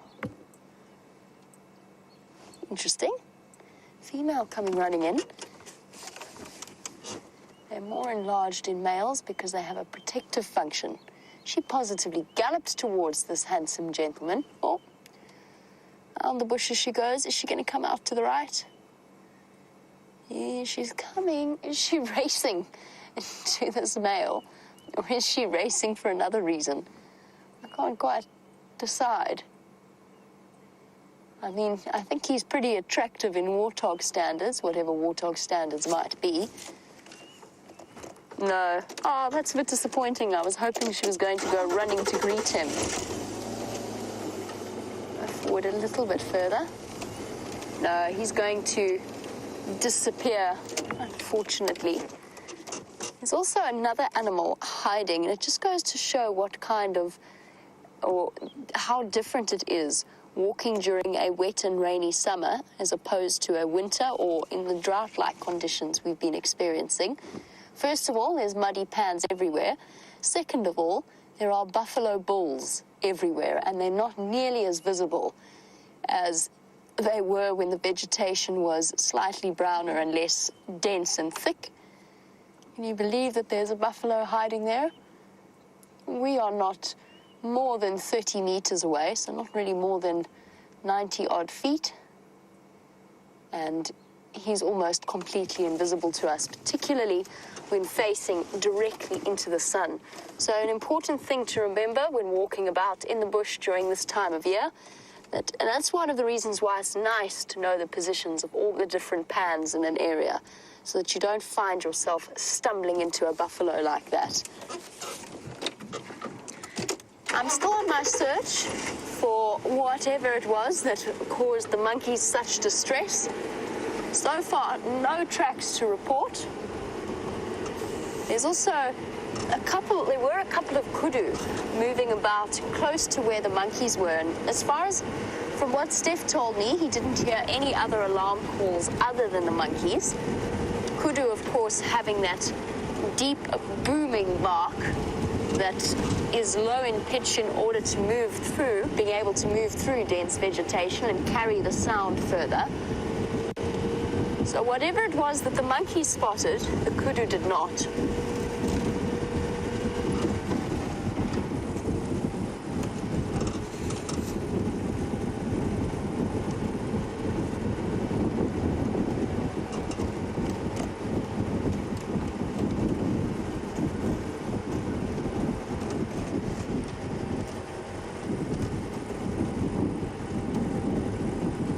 That's a really interesting little piece of information from Anne, who is watching in Texas but has been to visit Barbados, where she encountered the green monkeys, I believe is what they're called, in that part of the world. Barbados, of course, being exceptionally far away from where we are now. Sorry, there's a thorn in my blankets that I sit on to buffer up my seat. Very tiny one. But the suggestion with the green monkeys, the Barbados green monkeys, is that they look really similar to vervet monkeys that we get here, and in fact sound very similar as well. She was saying, as far as she knows, Barbados is one of the only islands where the type of monkey is found, and it would be interesting to know exactly how such similar monkeys came to be in such diverse systems. And that's a really, really interesting point, and it's one of those questions that does vex the average evolutionary biologist. It's known as convergent evolution, so where evolution has favored very similar traits in animals far away from each other, separate from each other. I don't know the exact point at which vervet monkeys evolved and whether or not there was some kind of connection still between the land masses. I doubt it. As far as I know, Pangaea and Gondwana had split long before the monkeys started evolving on the different continents. But that is really interesting. The fact that they traveled, maybe there must be some, I would assume there is some kind of link, or maybe it's just a habitat that has favored a very, very similar design in those two monkey species.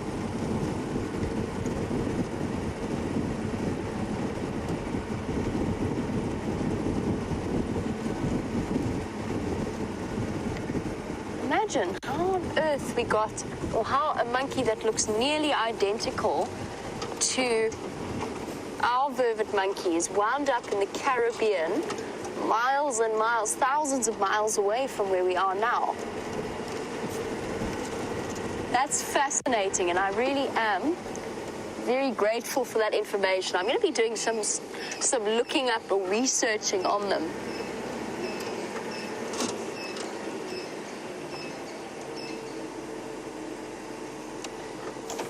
There we go.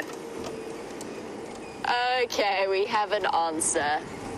So the reason that the monkeys look so similar is apparently, this is the information that's coming through to me, is apparently because they were introduced there from South Africa and neighboring countries.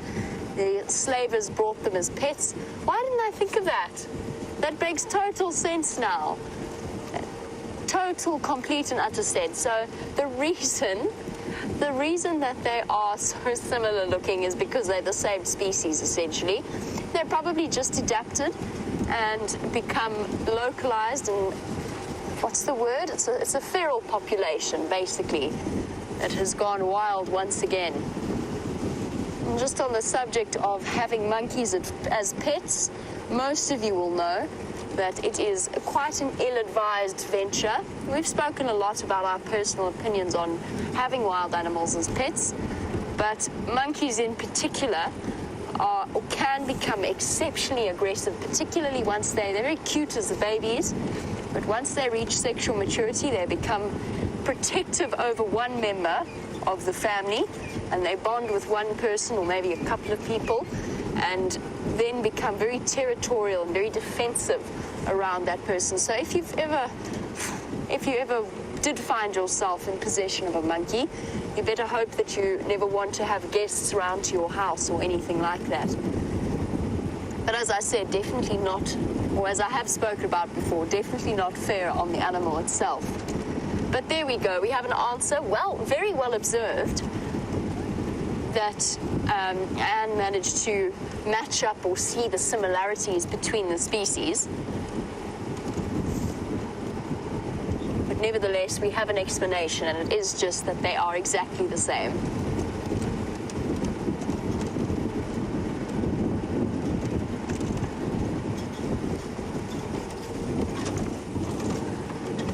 We still have our mysterious python death to investigate. And MJ, yes, we do have secretary birds, or secretary birds can occur in the Djuma area. we're less likely to see them here than we would be on, for example, the open area of the Arathusa airstrip, which, as far as I know, is the only place that they have been seen on the live drives. And they're also more towards the eastern boundaries of Torchwood and Cheetah Plains, where they are seen on a fairly regular basis. They like the nice open grasslands in terms of hunting snakes, but you are right, a secretary bird could have been responsible for the death of that python. What surprised me about it was just the size, the sheer size of that python. Whilst I think that a secretary bird would be capable of it, it might be something that the secretary bird would think twice about tackling. Now, although pythons are not venomous, the African rock python is not a venomous snake, it does have a number of fixed teeth within its mouth and can inflict very painful bites. It's also an incredibly powerful animal. And it's a shame, I must say, it is a shame to see one that large dead. They are fairly unusual. It's fairly unusual to see one that has managed to reach that size over the number of years that it takes for them to grow to that kind of length and thickness. Now, there are lots of stories about, because just like elephants, pythons grow throughout their lives. And there are lots of stories about pythons that are 6 feet on or longer. Sorry, not 6 feet, 6 meters or longer. So over 18 feet. And those are starting now to be discounted, because whilst there are some very, very large pythons, once they reach a certain age and a certain length, sort of around 2.5 meters long, they no longer grow so much in length, and it's more that they expand more and more around the waist of their bodies. So a really, really large python could weigh well over 100 kilograms, 200 pounds, and be easily this thick. It's the largest snake we get here. They can reach massive sizes, but they don't often manage it, which is why it's actually quite sad to see a young dead python. Now, I actually didn't mean to come and stop at the hyena den, but I'm pulling in and the hyena cubs are out and yours is just leaving.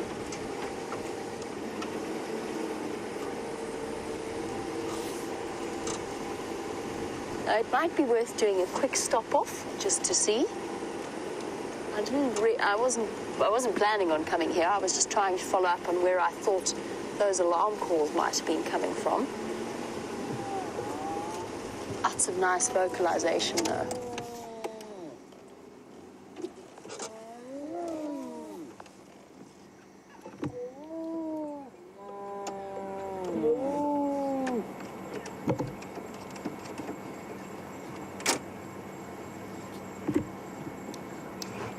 Afternoon, yours.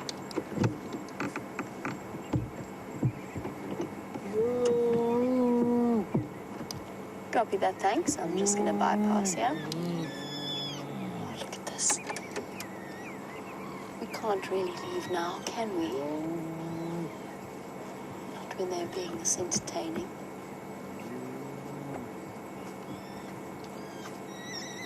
Can you hear the squealing? That is a very specific sound, and it's known as squeeing. And it's a begging sound from the cub.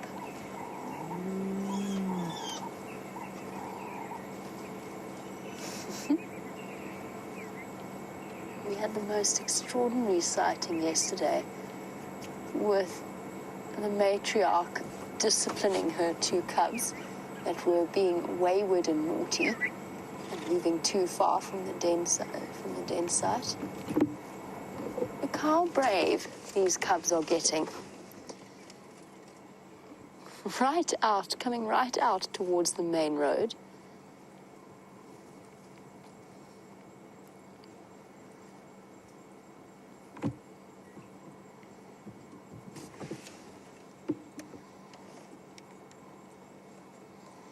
Here we go, look at it. It's going to come and investigate right up close. Now, we spoke at length yesterday about why it is that these little cubs are so much braver at a much younger age. And we spoke about how the influence of older cousins has played a large role in getting them to move further from the den, younger than they might normally have. Hello. Yes, you are so cute. Hard to believe these are the same cubs that we've watched grow up.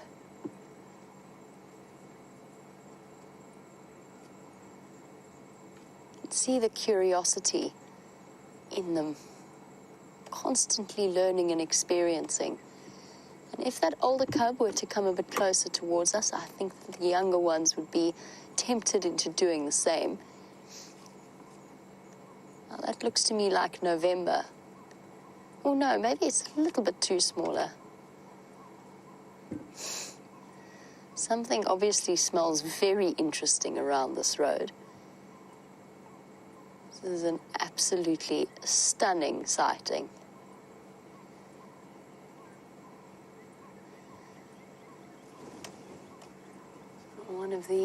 Looks like at least one of the December twins at the back, maybe two. I can't quite tell. Yes, it does look like two. Moving about with Mom at the back. So it was November that had come a bit closer to us. And they've had boundless energy over the last 2 days. This is like a repeat of the scene that we witnessed yesterday afternoon. And there's nothing more entertaining than chewing on the various sticks and plants around the den site. Oh, except sometimes they fight back. Get it. Get it. Pull. You can do it. You can do it.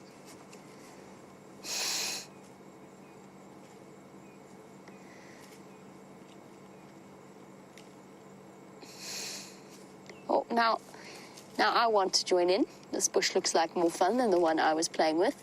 And also you had it, and therefore I want it. Actually, I think I might go and take that stick.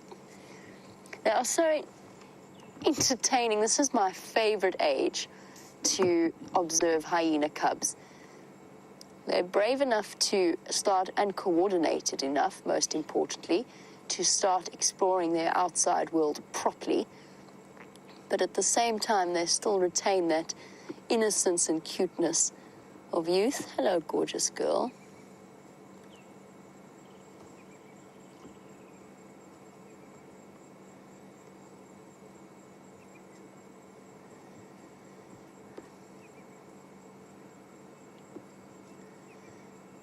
And Painted Wolf, being very observant. Oh, here comes Corky, it looks like. Painted Wolf said that it looks as though the adults were anal pasting around the entrance. I'm not sure if that was Corky, actually. Mistaken identity. It looks more like Madam. Painted Wolf has said it looked like the adults were anal pasting around that area, or one of the larger ones was anal pasting, and perhaps that's what the cubs were sniffing. You're absolutely right. It was one of the things they were sniffing. And in fact, a couple of the cubs actually anal pasting on top of that, or attempting to. Oh, look at all the play that's happening at the back there. Very active hyena den. They're having a marvelous time. Painted Wolf, I love your username, by the way. And as the evening is starting to draw to a close, I found myself unable to resist the lure of the hyena den, so we'll go a bit closer. In the meantime, let's have a look at the stunning view that Brent has found for you. Look at that spectacular setting African sun. You can actually see it moving.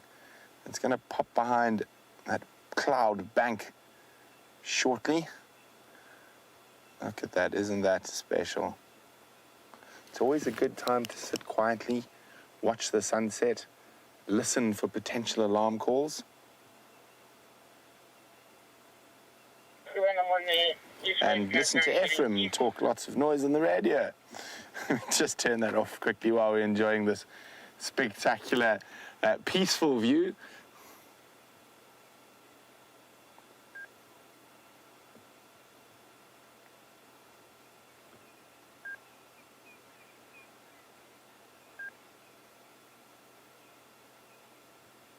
There we go, look at this. Starting to dip below the lower cloud bank. It is not the Drakensberg, Chandra. Chandra is trying to say that is the Drakensberg. I know the shape of the Drakensberg in this part of the world quite well. So the mountain's actually lower than that, and that is a cloud. Yes.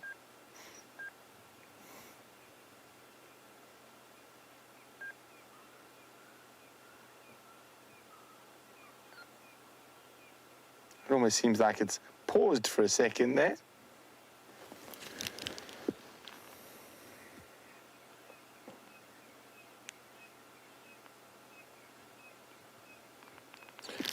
Penny Pine is wondering, are there any inactive volcanoes in the park? The last time there were any active volcanoes in this part of the world, Penny, was a couple of 100 million years ago. So there are some calderas and things you can see, not on Juma, but in the Kruger itself. But this area would not have had many volcanoes. It would have been closer to the Lubombo Mountains, where the closest volcano to us would be. Anyway, as the sun disappears, we're going to, and let's go see what those wonderful little hyenas are up to. The hyenas are having an absolute ball. Hello. Just look at them all. Oh, somebody's been very brave and coming to investigate the front of the vehicle. Yes, I see you. Oh, there's two of you there. Oh, now there's three. Oh, this is the trouble crowd. It's the December twins and June that come and nibble on the front bumper and nibble on my tires. Now I've got to try and keep an eye on them and just see whether or not they are up to no good. And if I sit still, I might even be able to, oh! Scatter! Everybody scatter! One of them got a fright and they all went dashing away from the car, except for this little brave one that is more courageous than the rest. It's moments like these that make the pull of the hyena den irresistible. Yes, you little monsters. You've grown so much as well. Let's see how close this one will dare. Oh, no, it's going to go right in front again. All investigating their world, chewing about, whilst watched indulgently and patiently by the various adults. It looks as if we've got all three moms here this afternoon, Pretty, Corky, and Madam. There's another adult off to the back there, which is why the cubs are feeling so comfortable about being out and about. That's Madam, I think, from what I can see, plus her tolerance of the cub that keeps climbing all over her. And I think that was June playing with them. And then I think Pretty is here in front of us, from what I can tell.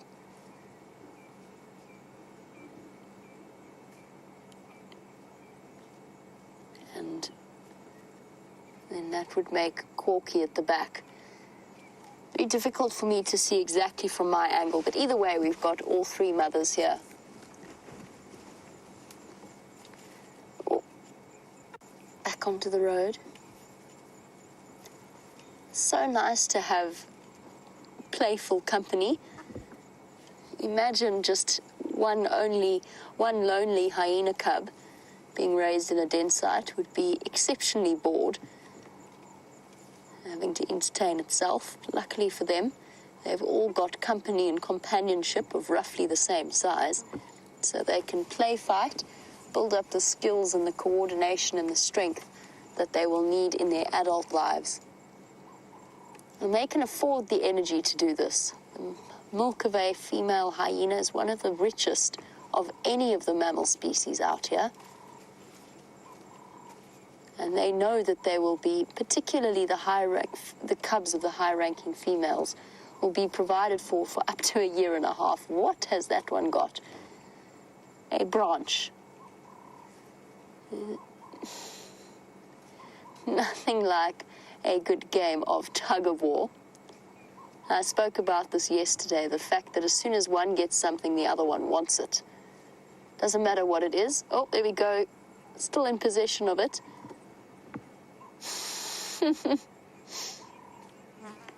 Having to duck around the obstacle course that is home.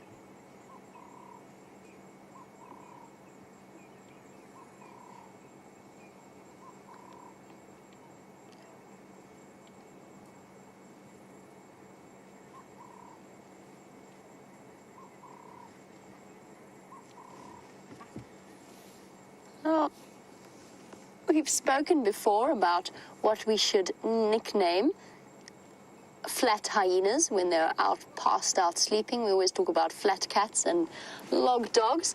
And Raybo has suggested flopped spots, and the Latin version, Floppicus spoticus, which definitely works and is a sort of Monty Python-esque in its own way. I'm not sure if Monty Python-esque is a word, but we'll go with it. The thing about a hyena den sighting like this is picking a position is fairly difficult because they come dashing about like, what would I call pinballs almost. And they change and pick and choose their direction all the time, or change their direction all the time. It's amazing we don't hear, oh goodness, look at that.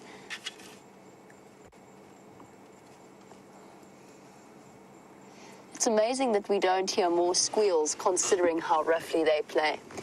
Most of them disappearing off from view for now. Let's just have a quick look at the antelope that Brent has found.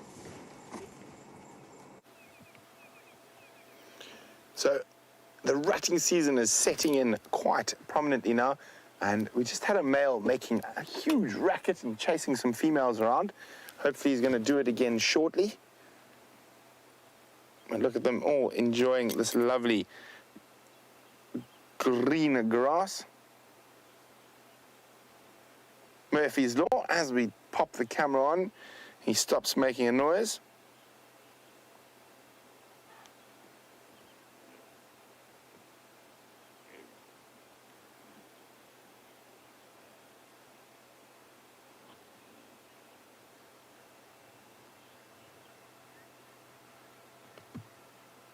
So it looks like these impala are not playing along, and they've decided to stop chasing each other. So let's head back to those wonderful little hyenas.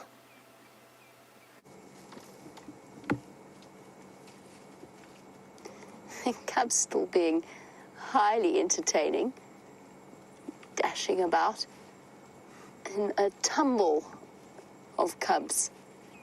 I don't know what we would call this. It's almost, one is almost indistinguishable from the other at this point. Look at this. Where does one start and where does the other end? Very tolerant moms, keeping an eye on them.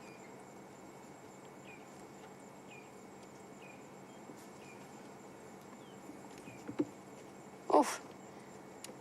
Every now and again, one individual gets particularly cornered by the rest of the group. I'm not entirely sure who's fighting whom here. I'm not even entirely sure they know. It's just one big rough and tumble game.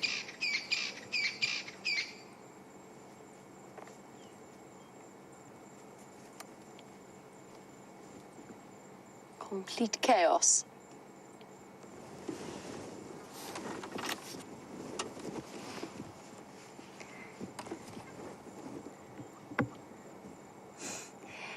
Isabella, who is one of our 5-year-old viewers.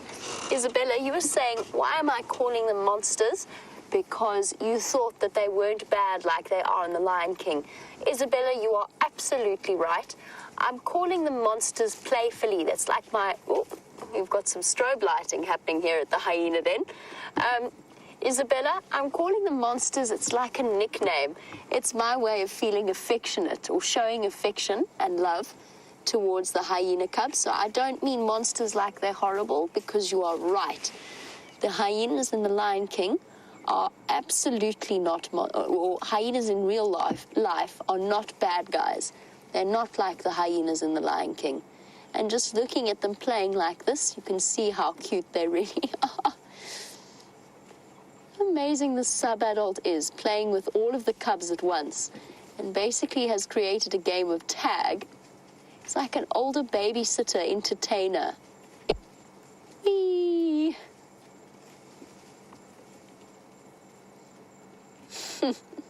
Oof. I'm just exhausted looking at them, just thinking about it. And Isabella, sometimes I call them monsters because they get playful and they come and they chew on my car. But that's okay. I don't mind.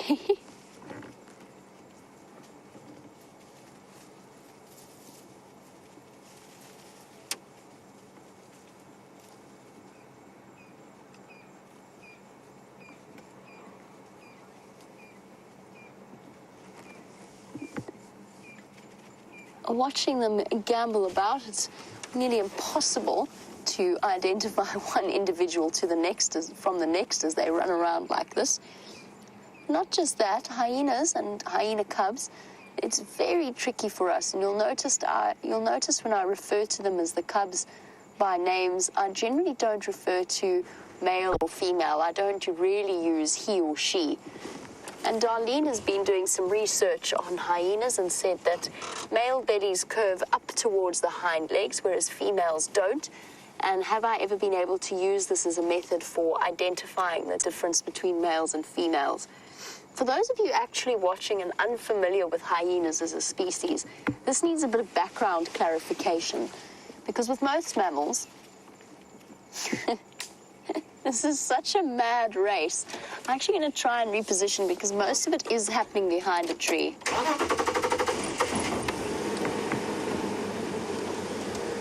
It seems as though, Darlene, I will be back to you with that question, but while I reposition, it seems as though Brent's impala are playing along.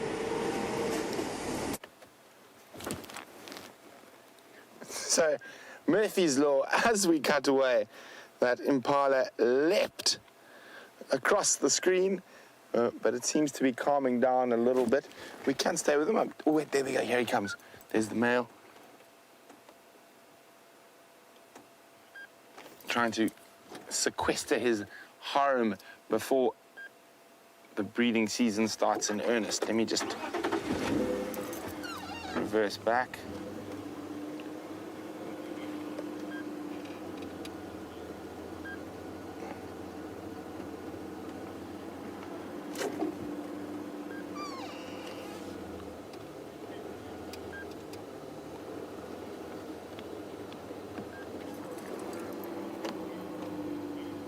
Oh, that's the youngsters running for the joy. Is that him there? With his tail out? Yes, there he is. You can see he's marking all over the branches around here. This is quite a good territory if you're a male impala.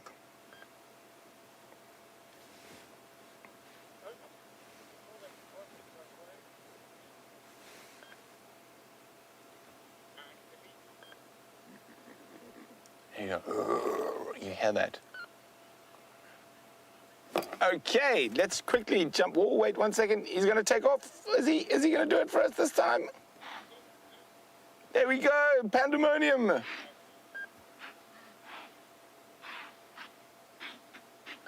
Listen to him. Here he comes, chasing that female. Oh, right behind us. Nice camera, John Ray. Awesome work. Off he goes. Okay, let's pop across back to the hyenas who are rolling in a nice pile of fresh vomit. Wow, we managed to get the impalas racing around. In the meantime, it's all go here.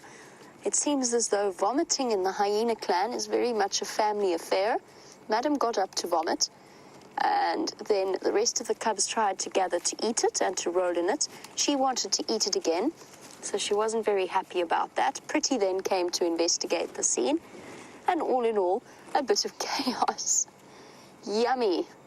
Nothing like rolling about in vomit to add to your day. I'm actually going to try and move out of your view just so you can see all of the hyenas that are moving about past us. It's exactly the same behavior they displayed with Brent a couple of days ago. Oh, so exciting. Fresh vomit for me to roll in. Now, whilst I do love hyenas, I have never claimed that they are the cleanest or the most pleasant smelling animals. Yep. Yes. Janine, it is rather smelly over here, particularly next to the vomit. It's definitely wafting its scent across to us.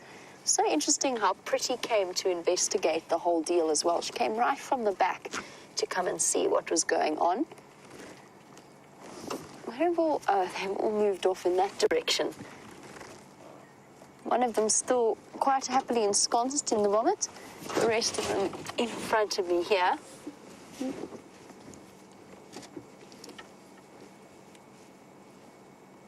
All in all, lots and lots of hyena cub action. And you? What would you want? What do you want, little thing? So cute. Here comes sub-adult into the fray, thinking of coming to bug her. Oh, now Pretty's gone to go and investigate the vomit. Have a jolly good sniff.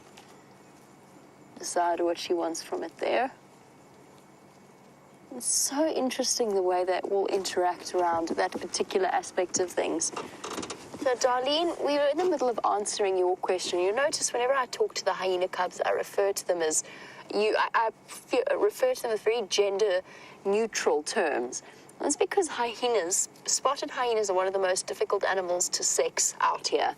The females have an extended clitoris that looks like that is essentially a pseudo-penis, and it's a fused tract between the reproductive vaginal tract and as well as the urethra, so the urinary tract. One of the only examples in the mammal world where this occurs. Their labia are also extended to look like false testicles. So you can see why when I talk about how difficult it is, you kind of get an idea of just how tricky it can be. So the method that Darlene has said in terms of looking at the curve of a belly is quite a useful one, but it's very difficult to see in the youngsters. Now you can also have a look at the tip of either the true penis or the pseudo-penis. In males, there's a slight tightening towards the end. That being said, particularly in youngsters that have yet to have cubs, it is, to me personally, I find it difficult to say with absolute 100% certainty we have a male or a female, because I promise you I have seen cubs before that I have identified as male on the basis of the research and the pictures that provide us with that tightening of the sort of the nipping of the tip towards the end, only to find 3 years later that they had cubs. So I find it personally difficult to sex them. It's generally a little bit easier in terms of judging it on their behavior, but even then, rank confuses things as well. You don't always get the complete clear picture. Nice vocalizations happening.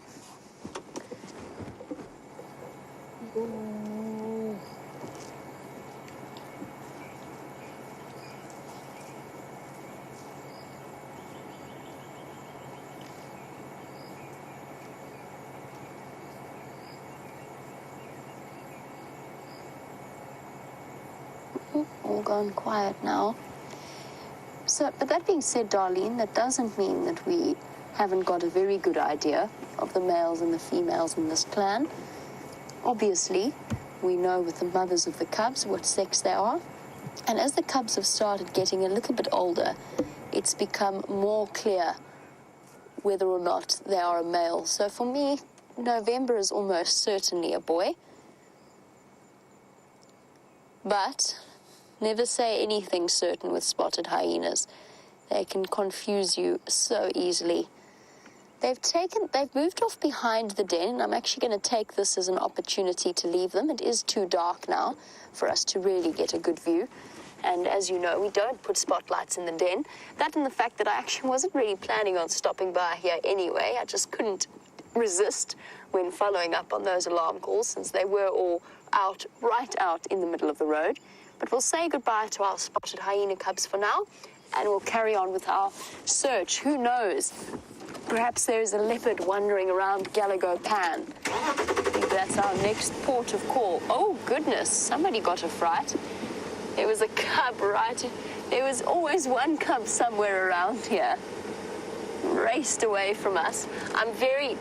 Please don't worry, I'm very careful when I go out of the hyena den.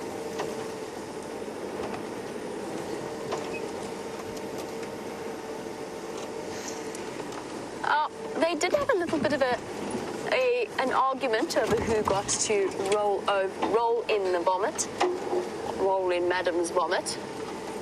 And James Richards was wondering, is there any purpose to that? Does it serve any function, rolling in vomit or scat, as they do seem to love to do? And James, it's something that lions do, it's something that wild dogs very regularly do, and it's something that hyenas love to do. And there's a couple of different theories about what it might be. Some people say it's to mask their natural scent, but obviously that only works if they're rolling in something other than the smell of their own species. Other people have argued that it reinforces the bonds between the members of the group, because then you take on the scent of another individual. It's up to you what you find to be the most convincing argument. I'm not 100% sure either way. Sometimes I think they just like it. I mean, scent to them is such a different thing to our sanitized world and our sanitized thoughts about what smells nice. Maybe it smells nice to them. Maybe they like that smell. You know, we've got a brain that interprets healthy smelling, sweet smelling herbs or flowers or perfumes, which, by the way, if you delve deep enough into the construction of perfume, you might not feel quite so. The moon is that way. I'm stopping for the sunrise, but Vim's not. Oh, sunrise? That night went very quickly. I meant sunset. But VM is telling me we need to go and observe the moonrise, and he is absolutely right. For today, it is full moon.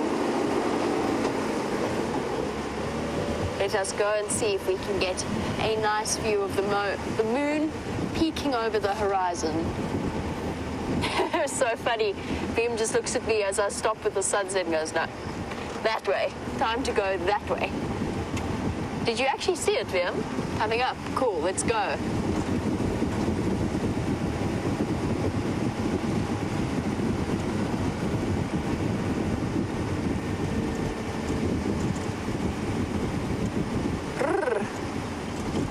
A reminder that it is very much winter, or autumn at least, on its way. Okay, we've got to find a nice view of this moonrise. Let me see if oh wow, I see it. This is extraordinary.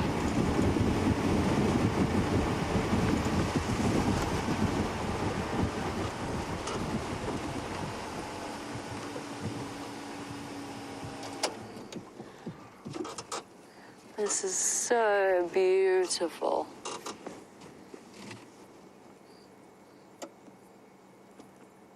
Oh, wow. Not the world's best view, but at least we managed to get a clear shot of it coming up above the horizon. Orange, it's bright orange in color from where we're sitting. Bright orange yellow color. And it just looks so much larger than it does when it's fully risen. It's an optical illusion, of course, it's not. But this is so beautiful.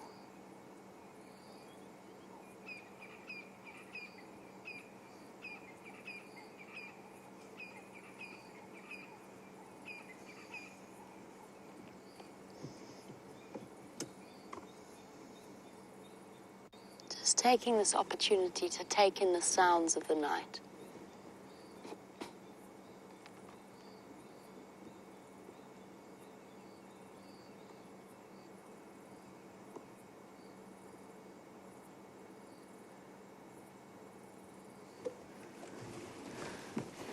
That is absolutely too beautiful for words. Just listening to the sounds of the crested francolins going to bed, watching the moon come up. It's taken on that yellowish color because of all of the dust that is at the level of the horizon. So it's only really just the same reason we have such extraordinary sunsets and sunrises. When it's at that low position, the light waves have further to travel, and thus only the longer waves of light actually make it through those, or are not absorbed by the different layers of dust. And that's why we get the pinks and reddy hues and yellow hues of sunsets. It's also why this moon appears so yellow when it is this close to the horizon.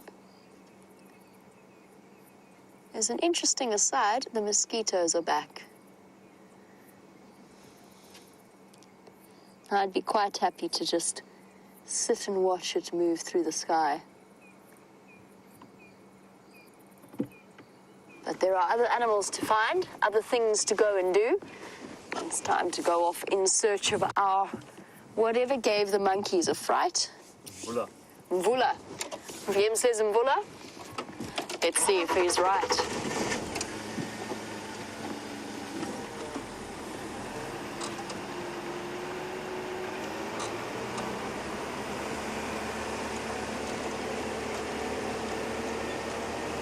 Now, Darlene, who is watching in New Hampshire and was asking us about telling the difference between male and female hyenas.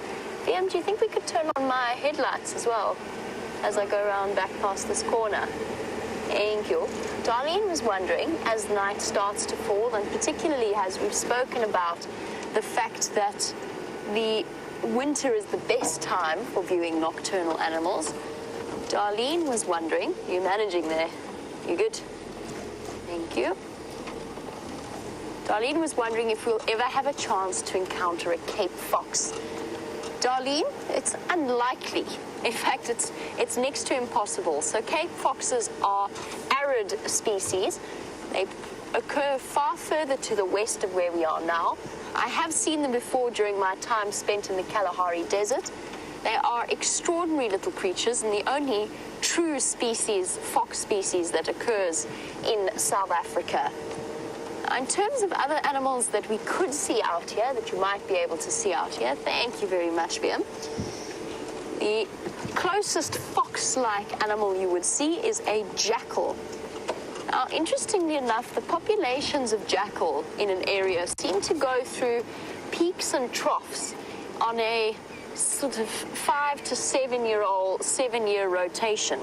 At the moment, we seem to be very much in a trough of the animal or of the jackal population. So we don't see all that many, but we definitely do see them on our live drives, both the black-backed and the side-striped jackal.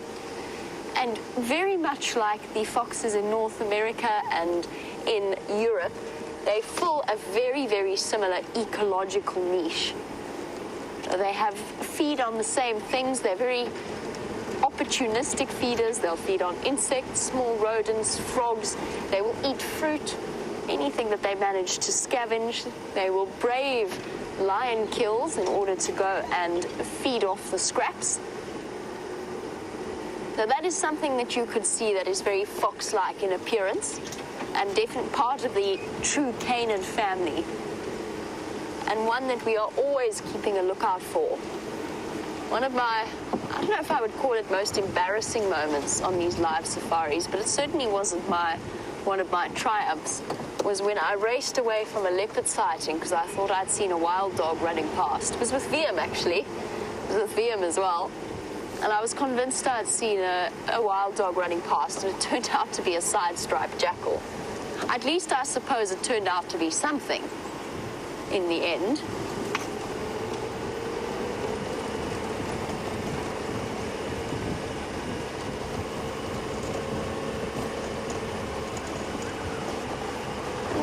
It is true that we see jackal less often than we see the wild dogs. It's interesting, though, because the reserve that I was working at, which is not that far away, we've got so many wild dogs. Wild dogs, what am I talking about? Jackal, I mean. Stopping for... you see, it's just one of those days.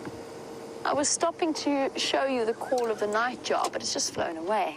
But he's still calling.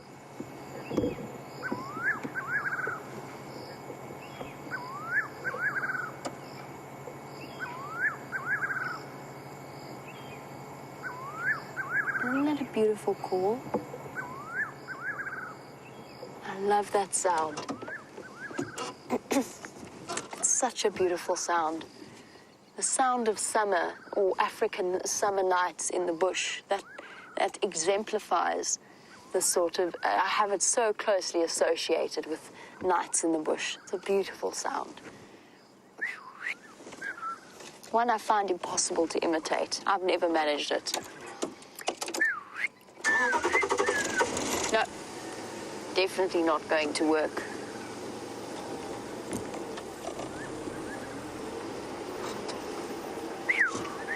Mm-mm.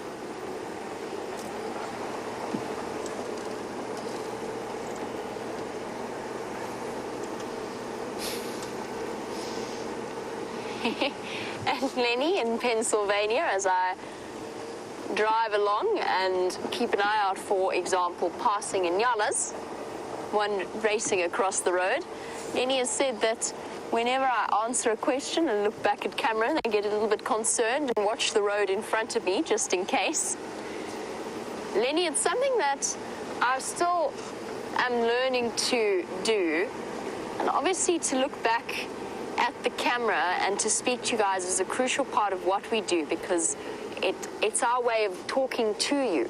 And it's very important when answering a question, because that is such a personal aspect of the show and the safari, actually, because I would turn and look back at my guests whilst talking, but I must tell you that it's taken me quite a while to get used to the idea, and I do still occasionally miss things. I try not to, though.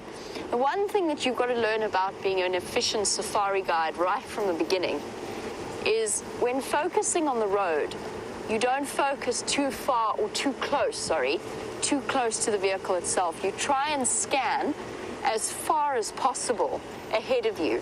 And that's because you need to give your brain time to take in actual animals in front or on the sides, and that combined with tracks in the front or in the road.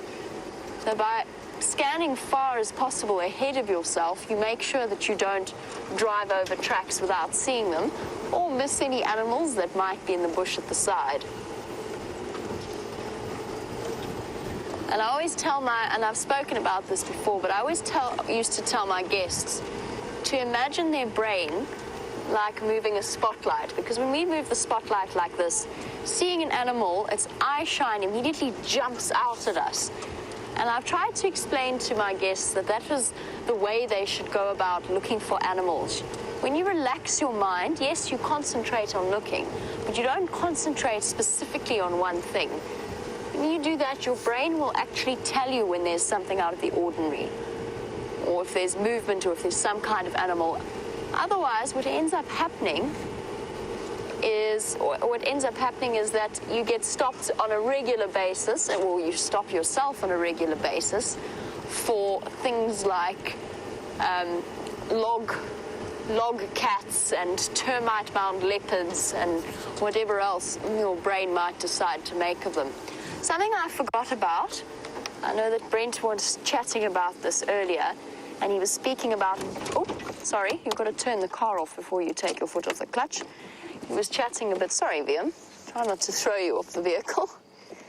He was talking about ants and things that sting, and he mentioned that I have the insect book, and he wanted me to show you a picture of a velvet ant, which is actually one of the prettiest little ants that we get, wasps that we get out here. I've just got to find it for you quickly.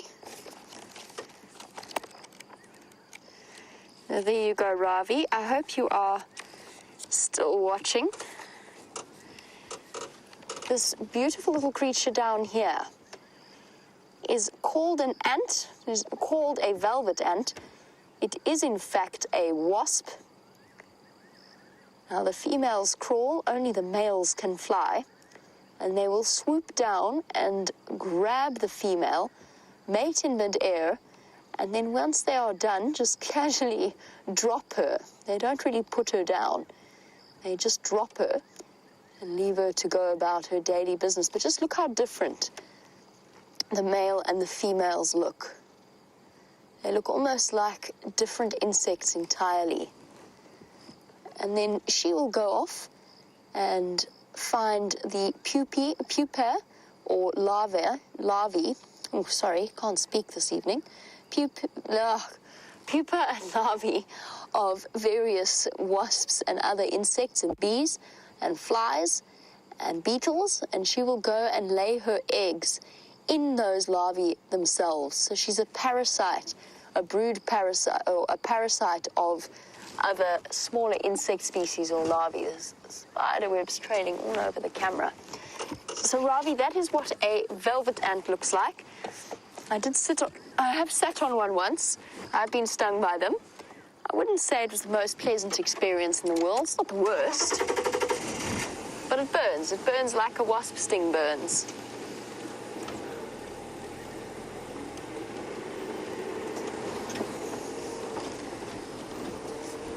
There we go. Stopping to just chat a little bit about the velvet ant. Unfortunately, launching the car forward in the process. The nightjars are so vocal this evening. It's wonderful.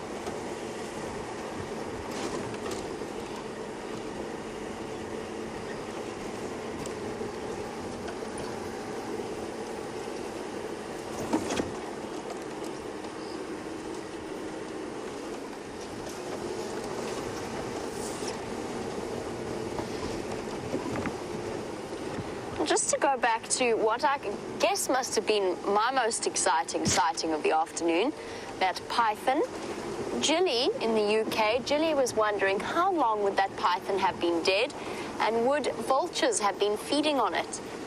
Jilly, my guess is, just judging by the size of the maggots and the fact that it has been quite cold over the last few days, my guess would be that that python has been dead for about 2 or so days. Whether or not vultures would be feeding on it, I don't think so. First of all, because vultures have been largely grounded due to the cold weather, so they have been spending that, combined with the fact that it was more likely to be found, because from that height they can't necessarily, they have fantastic eyesight, they might have spotted it, but it was more likely to have been found by an animal or a bird species like a batalier or a tawny eagle. Those would be the more than likely the first responders. That being said, it doesn't mean that the vultures will not come and join in. If they start to see other bird species descending and feeding on the ground, they will follow to investigate and then most likely join in on feeding on it. But that's, of course, if a hyena doesn't find it first. Now, we're going to go, still no sign of whatever was causing those monkey to alarm call. I'm going to go and check the pan. While I do that, let's find out what Brent's plans are for the rest of the sunset safari. Look at that absolutely spectacular scene, a dead leadwood with the dying embers of the day behind it. So we've been sitting here, we've also been following up on those alarm calls from earlier. We've been sitting quietly in the dark, trying to see if anything else spots whatever those monkeys spotted, and nothing has alarm called. It has been dead quiet, but very beautiful. We do have a slight bit of bad news. As I turn my spotlight on, it popped the bulb. So we do have some spares. I'm just going to go fetch them, but you're more than welcome to stay with us. We're going to head now back down towards camp to get those spare bulbs. But we might find something on the road. And I wonder what could have possibly killed that python. But we do have something else to show you from those dying embers of the day. We're going to go across to the beginning of the night. Oh, wait, I thought I'd time it perfectly there. Sorry, I went a little bit too far. I was going to try to go tree to tree. There we go. So very full moon.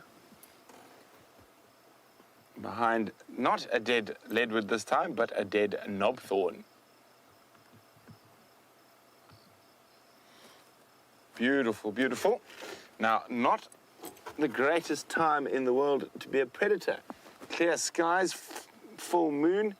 A lot of the animals have a slightly better opportunity to spot them before they get snacked upon. So it's amazing how that during certain nights, those dark nights, it's really good for the lions and leopards. But nature balances itself out, so they're at a slight disadvantage when there is a bright moon about.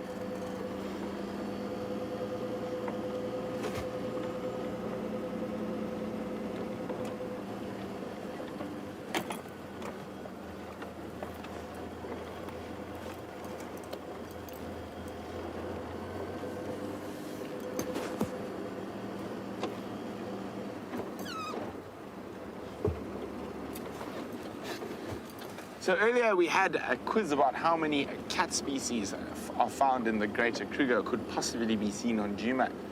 European roller is wondering, isn't a genet a cat species? Not at all, actually. It's a Viveridae, so it's far more closely related to mongoose. People have incorrectly called it a genet cat. It is by no means a cat. It is actually, probably the best way to describe it is a type of a solitary nocturnal mongoose. And so genet is definitely not a cat. There is one other cat species that occurs in southern Africa, and that is called the black-footed cat. But that cat prefers sort of grassland and desert, so it occurs throughout the Karoo, some of the high veldt, and well up into the Kalahari.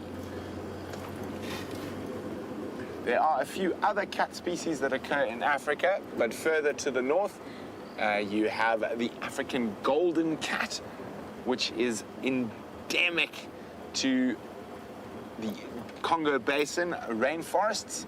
And if you go even further north to North Africa, you have creatures such as the sand cat, which is a little desert cat species. Now, Susie in Kansas says, what is a civet? I've never heard of such a creature before. Well, Susie, a civet is also part of that Viveridae family, the mongoose family. So the closest way to describe it is it's very similar to what a raccoon would be for you guys. So it's like the African raccoon, probably a bit bigger than your raccoon though. And there are two types of civets in Africa. You have palm civets, and you have the African civet. The African civet is a lot bigger and far more terrestrial. The palm civet, or Nandini, is a tree climber, so arboreal, and feeds off palm fruit quite often, but also birds' eggs, baby bush babies, and they occur in more forested areas. Now, the African civet is a great omnivore, feeding off fruits, insects, small rodents, arachnids, so scorpions, spiders, anything it can find. Great generalist. Nocturnal, probably will come out any time. Oh, it's been quite light tonight, but any time from now. And then we'll generally try avoid the really active times of the predators. So the major predators like lion, leopard. So they'll normally get going just after the lions and leopards sort of hunk down for a bit of a snooze, which is normally around after 8 p.m., 8:30 p.m. at night, and then they'll be active through to about 4 p.m. when the lions and leopards get very active again. And that goes the same for a lot of our little nocturnal species. And you probably find the reason that we saw white-tailed mongoose and civet last night is because of the cloud. It had been dark for a bit longer, so maybe the civet and white-tailed mongoose's body clocks were a little bit off.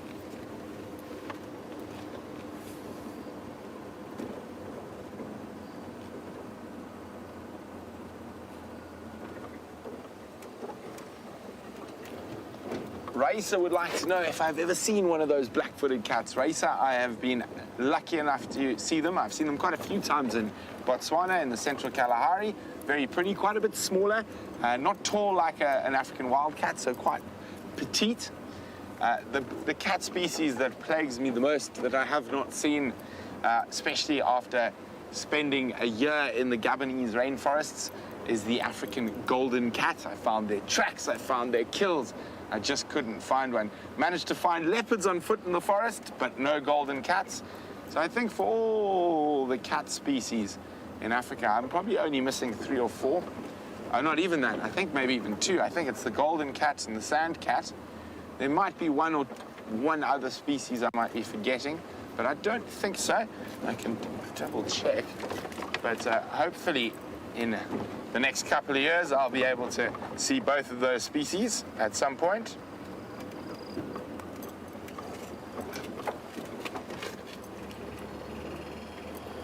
So we are about to drive into DRC to get a spare spotlight bulb. We'll be there in about 2 minutes, and then we'll head out again with illumination.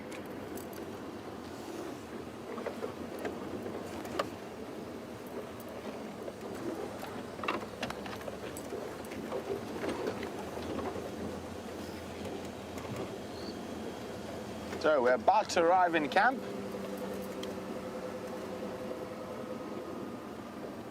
So as we go find our spare spotlight, let's jump back across to Jamie. We'll be out again in 2 shakes of a lamb's tail.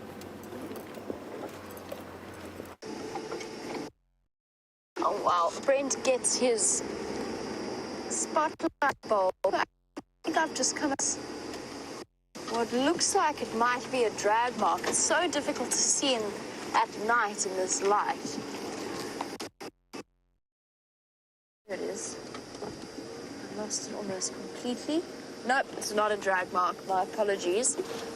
It's a terrapin dragging its shell along the ground. I got all excited. I thought we might have found the reason for the monkey's alarm calling in this drainage line system to the north of Gallagher and Buyatela. But not today.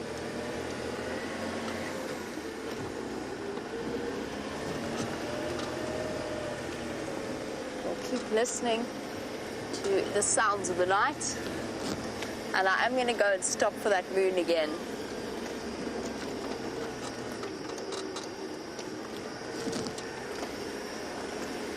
Speaking of nocturnal creatures, Matthew in Michigan, welcome to our sunset safari. Matthew was wondering.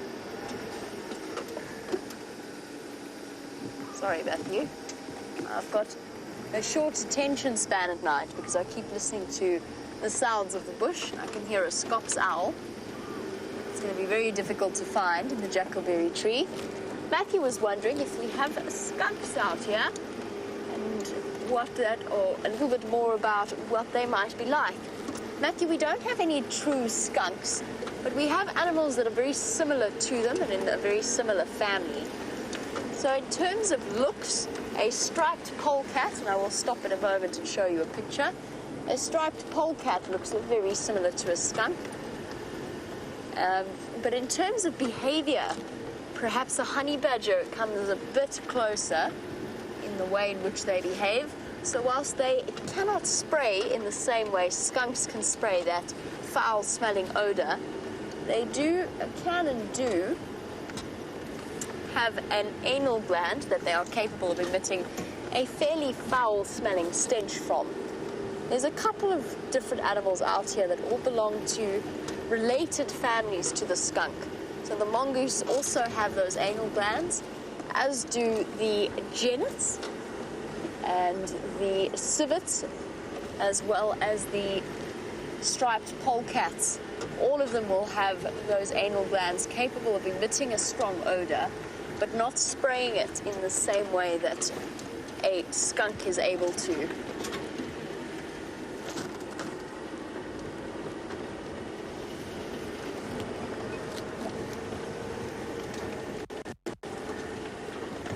Here we go. Took Brent but a few seconds to sort out his spotlight issues.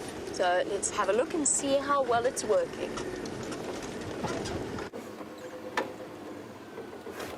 So, fixed and ready to go. So, speaking about civets and little members of the Viveridae family, we did have some luck with them around here last night, so we're going to go have a squiz. I have seen that civet a few times around our house at Inger's. I'm pretty sure it's possibly the same one we had a glimpse of last night as he dashed across the clearing.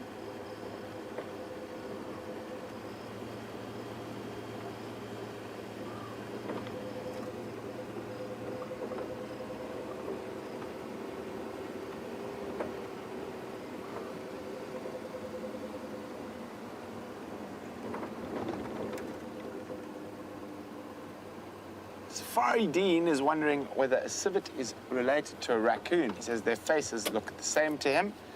I'm not sure. I don't know my North American mammals that well. I'm not sure what family raccoons fall under. Why don't you guys check for me? Tell me what creative family does the raccoon fall under? Is it a Viveridae? If it is a Viveridae, then it is definitely a relative of the civet. I would think. What do you think, Jean-Andre? Do you think a raccoon's a Viveridae? I think so. So they might have a common ancestor way back when, but I'm not 100% sure. The one major difference between civets and raccoons is that I know raccoons are quite fond of water and they'll swim and eat crabs and all sorts of things, whereas our civets not so fond of swimming and whatnot. I definitely prefer to keep their toes dry.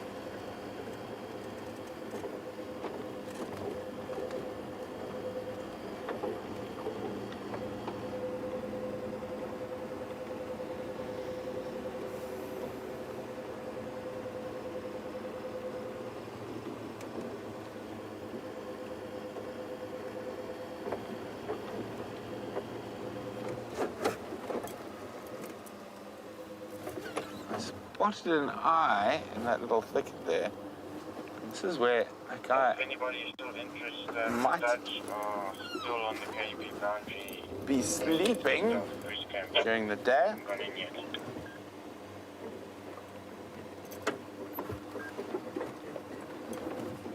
So this is where we do see him quite often, just around the entrance to our house. I did catch a flash of a little eye in this little monkey orange thicket, but I can't see anything now.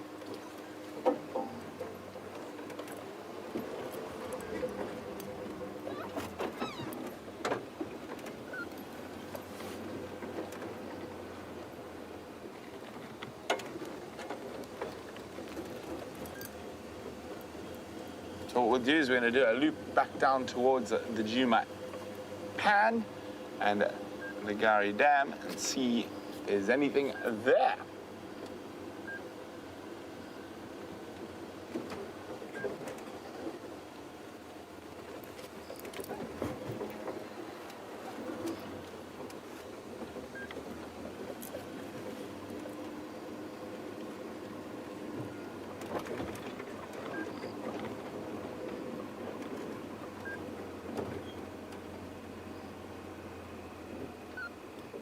So there we go. Thank you, Final Control. Raccoons are Procyon lotta. I hope I'm saying it right. So therefore not related to Viveridae, so not related to mongoose and civet. Now there is possibly quite an interesting case of parallel evolution. And we can see it in quite a few species that have evolved in different areas. And the raccoon and civet may have very similar diets and similar habits, but they've evolved separate from each other, but to fill a similar ecological niche. Now, another great example of that is the African fish eagle and the American bald eagle. So, completely white head, dark brown body, the same coloration. Obviously, the American bald eagle is a lot bigger, but they also are a type of fishing eagle. So, related to the Steller's fishing eagle and that. But very interesting how they have evolved very similar characteristics while evolving in completely different places.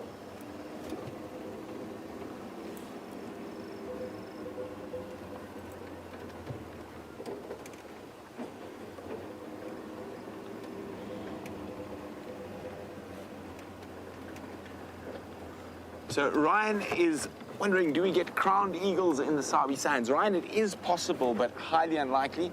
I personally have never seen one, and if we are, it's more than likely you're going to see them around the big river systems, like the Sabi or Sand River. They prefer slightly more forested areas than what we are, but I've personally never seen a crowned eagle in the Sabi Sands. I've seen them in Kruger, but only up in the north in Pafuri. But I've never seen them anywhere else in Kruger or the Sabi Sands. I think there's probably a handful of records, maybe 3 or 4, for the Sabi Sands.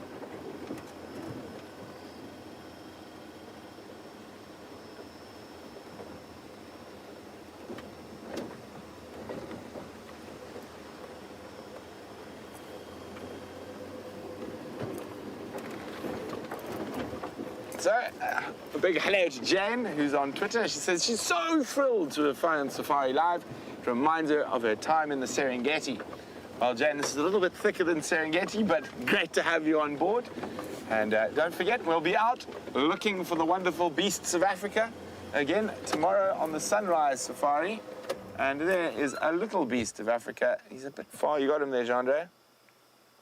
There he is. Oh, he's moving up. Oh, he's a bit far from the road. There was a little bush baby, but he's done a disappearing act.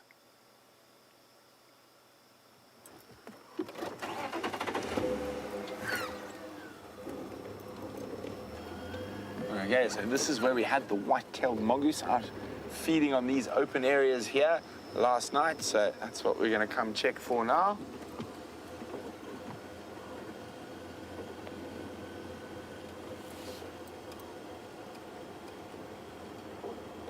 Mustn't neglect the other side. There could still be a beastie there.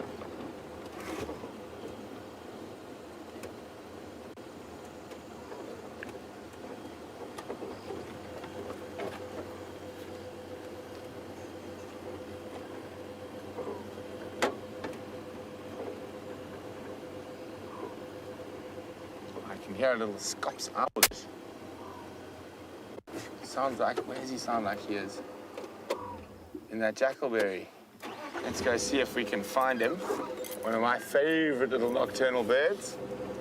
No mongooses and whatnot about, so let's look for an owl. Sounds like he's either in that Timbuti or the jackalberry.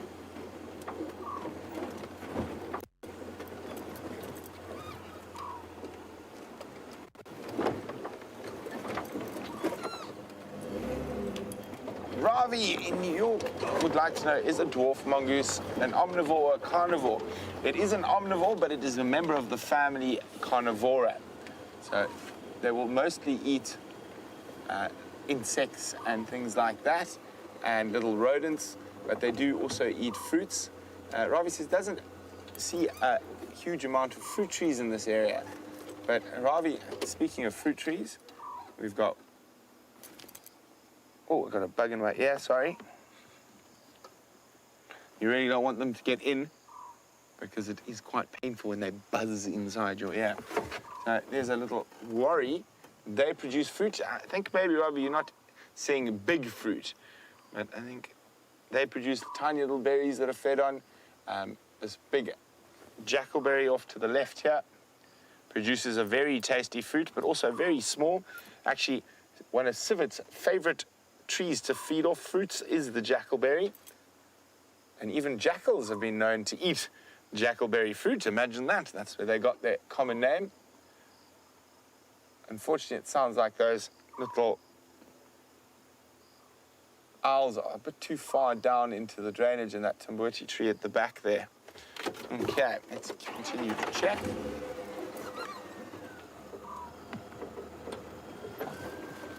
Let's just have a quick look off the dam wall, see what is out and about.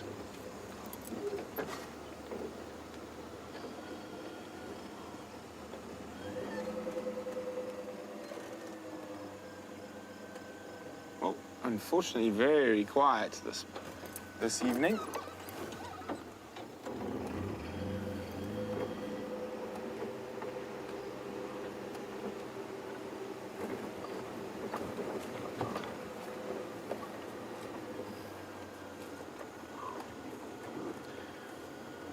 Genevieve, who's in New York, said she was looking at pine cones at home in America and wondered what tree in this part of the world produces the biggest fruit.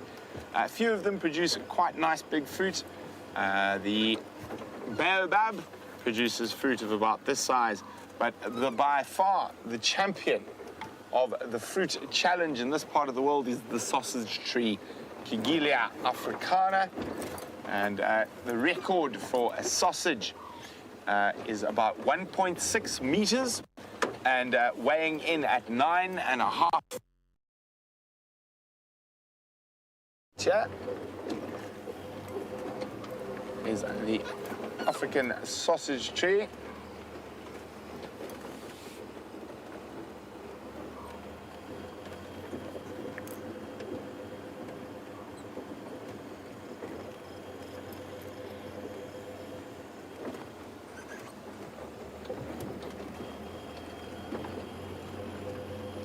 Okay, come on, white-tailed mongoose, civet, something out in the open areas.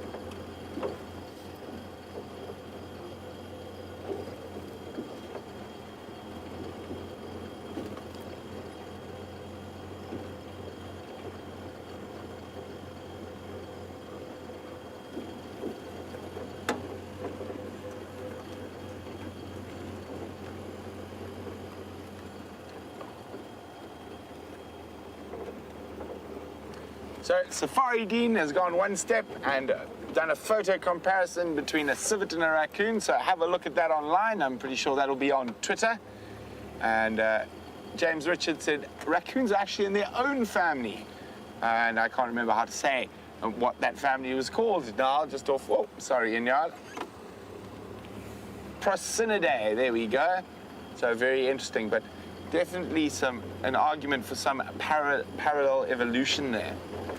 So this is where we spotted the civet last night, but the likelihood of him being in the same spot is not good.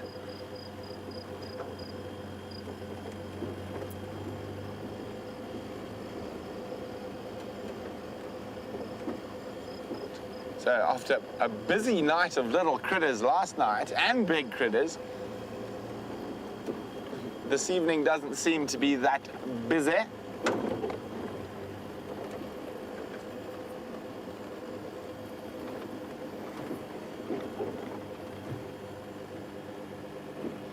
One last gander across the quarantine clearings.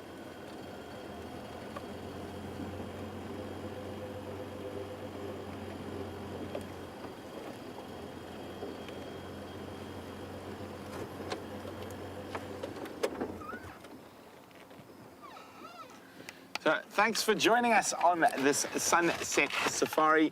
Unfortunately, those lines did depart down to the bugs everywhere to the south. Hopefully they'll pop back north, and hopefully our Karula drought will be broken soon. So for the last few minutes of drive, let's jump back on with Jamie, but don't forget to join us for the sunrise safari. And a quick and respectful hello to the other side and the secret side of the industry flying above us. The anti-poaching team hard at work as we all get ready for head across to our warm and comfortable beds. They will be out all through the night protecting the animals that we love out here. Not an easy job, not a safe job, but definitely one that we thank them all for their tireless service in working towards. Nice to just stop and acknowledge them. They're just, I think, at the moment out on patrol, checking for any mysterious activity that might be occurring.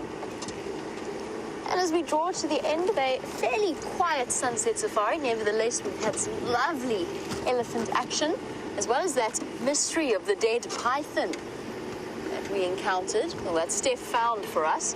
Tomorrow morning, I think we'll definitely be starting off in a search to see if we can't figure out what was causing those alarm calls and if there's any leopards moving about in the area. And as the soil starts to dry out after the rains, we will be able to get more and more back into tracking down the animals that we know and love.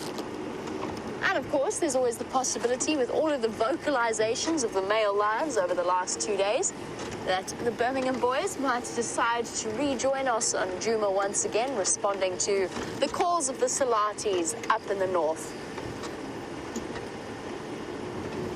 And as we draw now to a close, a big thank you to Viam, as always, for his fantastic and on-point camera work, as well as to Jerry and Louise, the lovely ladies in final control, and the dulcet tones that come through in our ear and feed through all of your questions and comments. And on that note, a big thank you to you all for joining us and to sticking on the back of our vehicle, sending through your questions and your comments that, as I've mentioned, are so fantastic. Join us for the Sunrise Safari. Have a fantastic day wherever you are in the world. Bye-bye.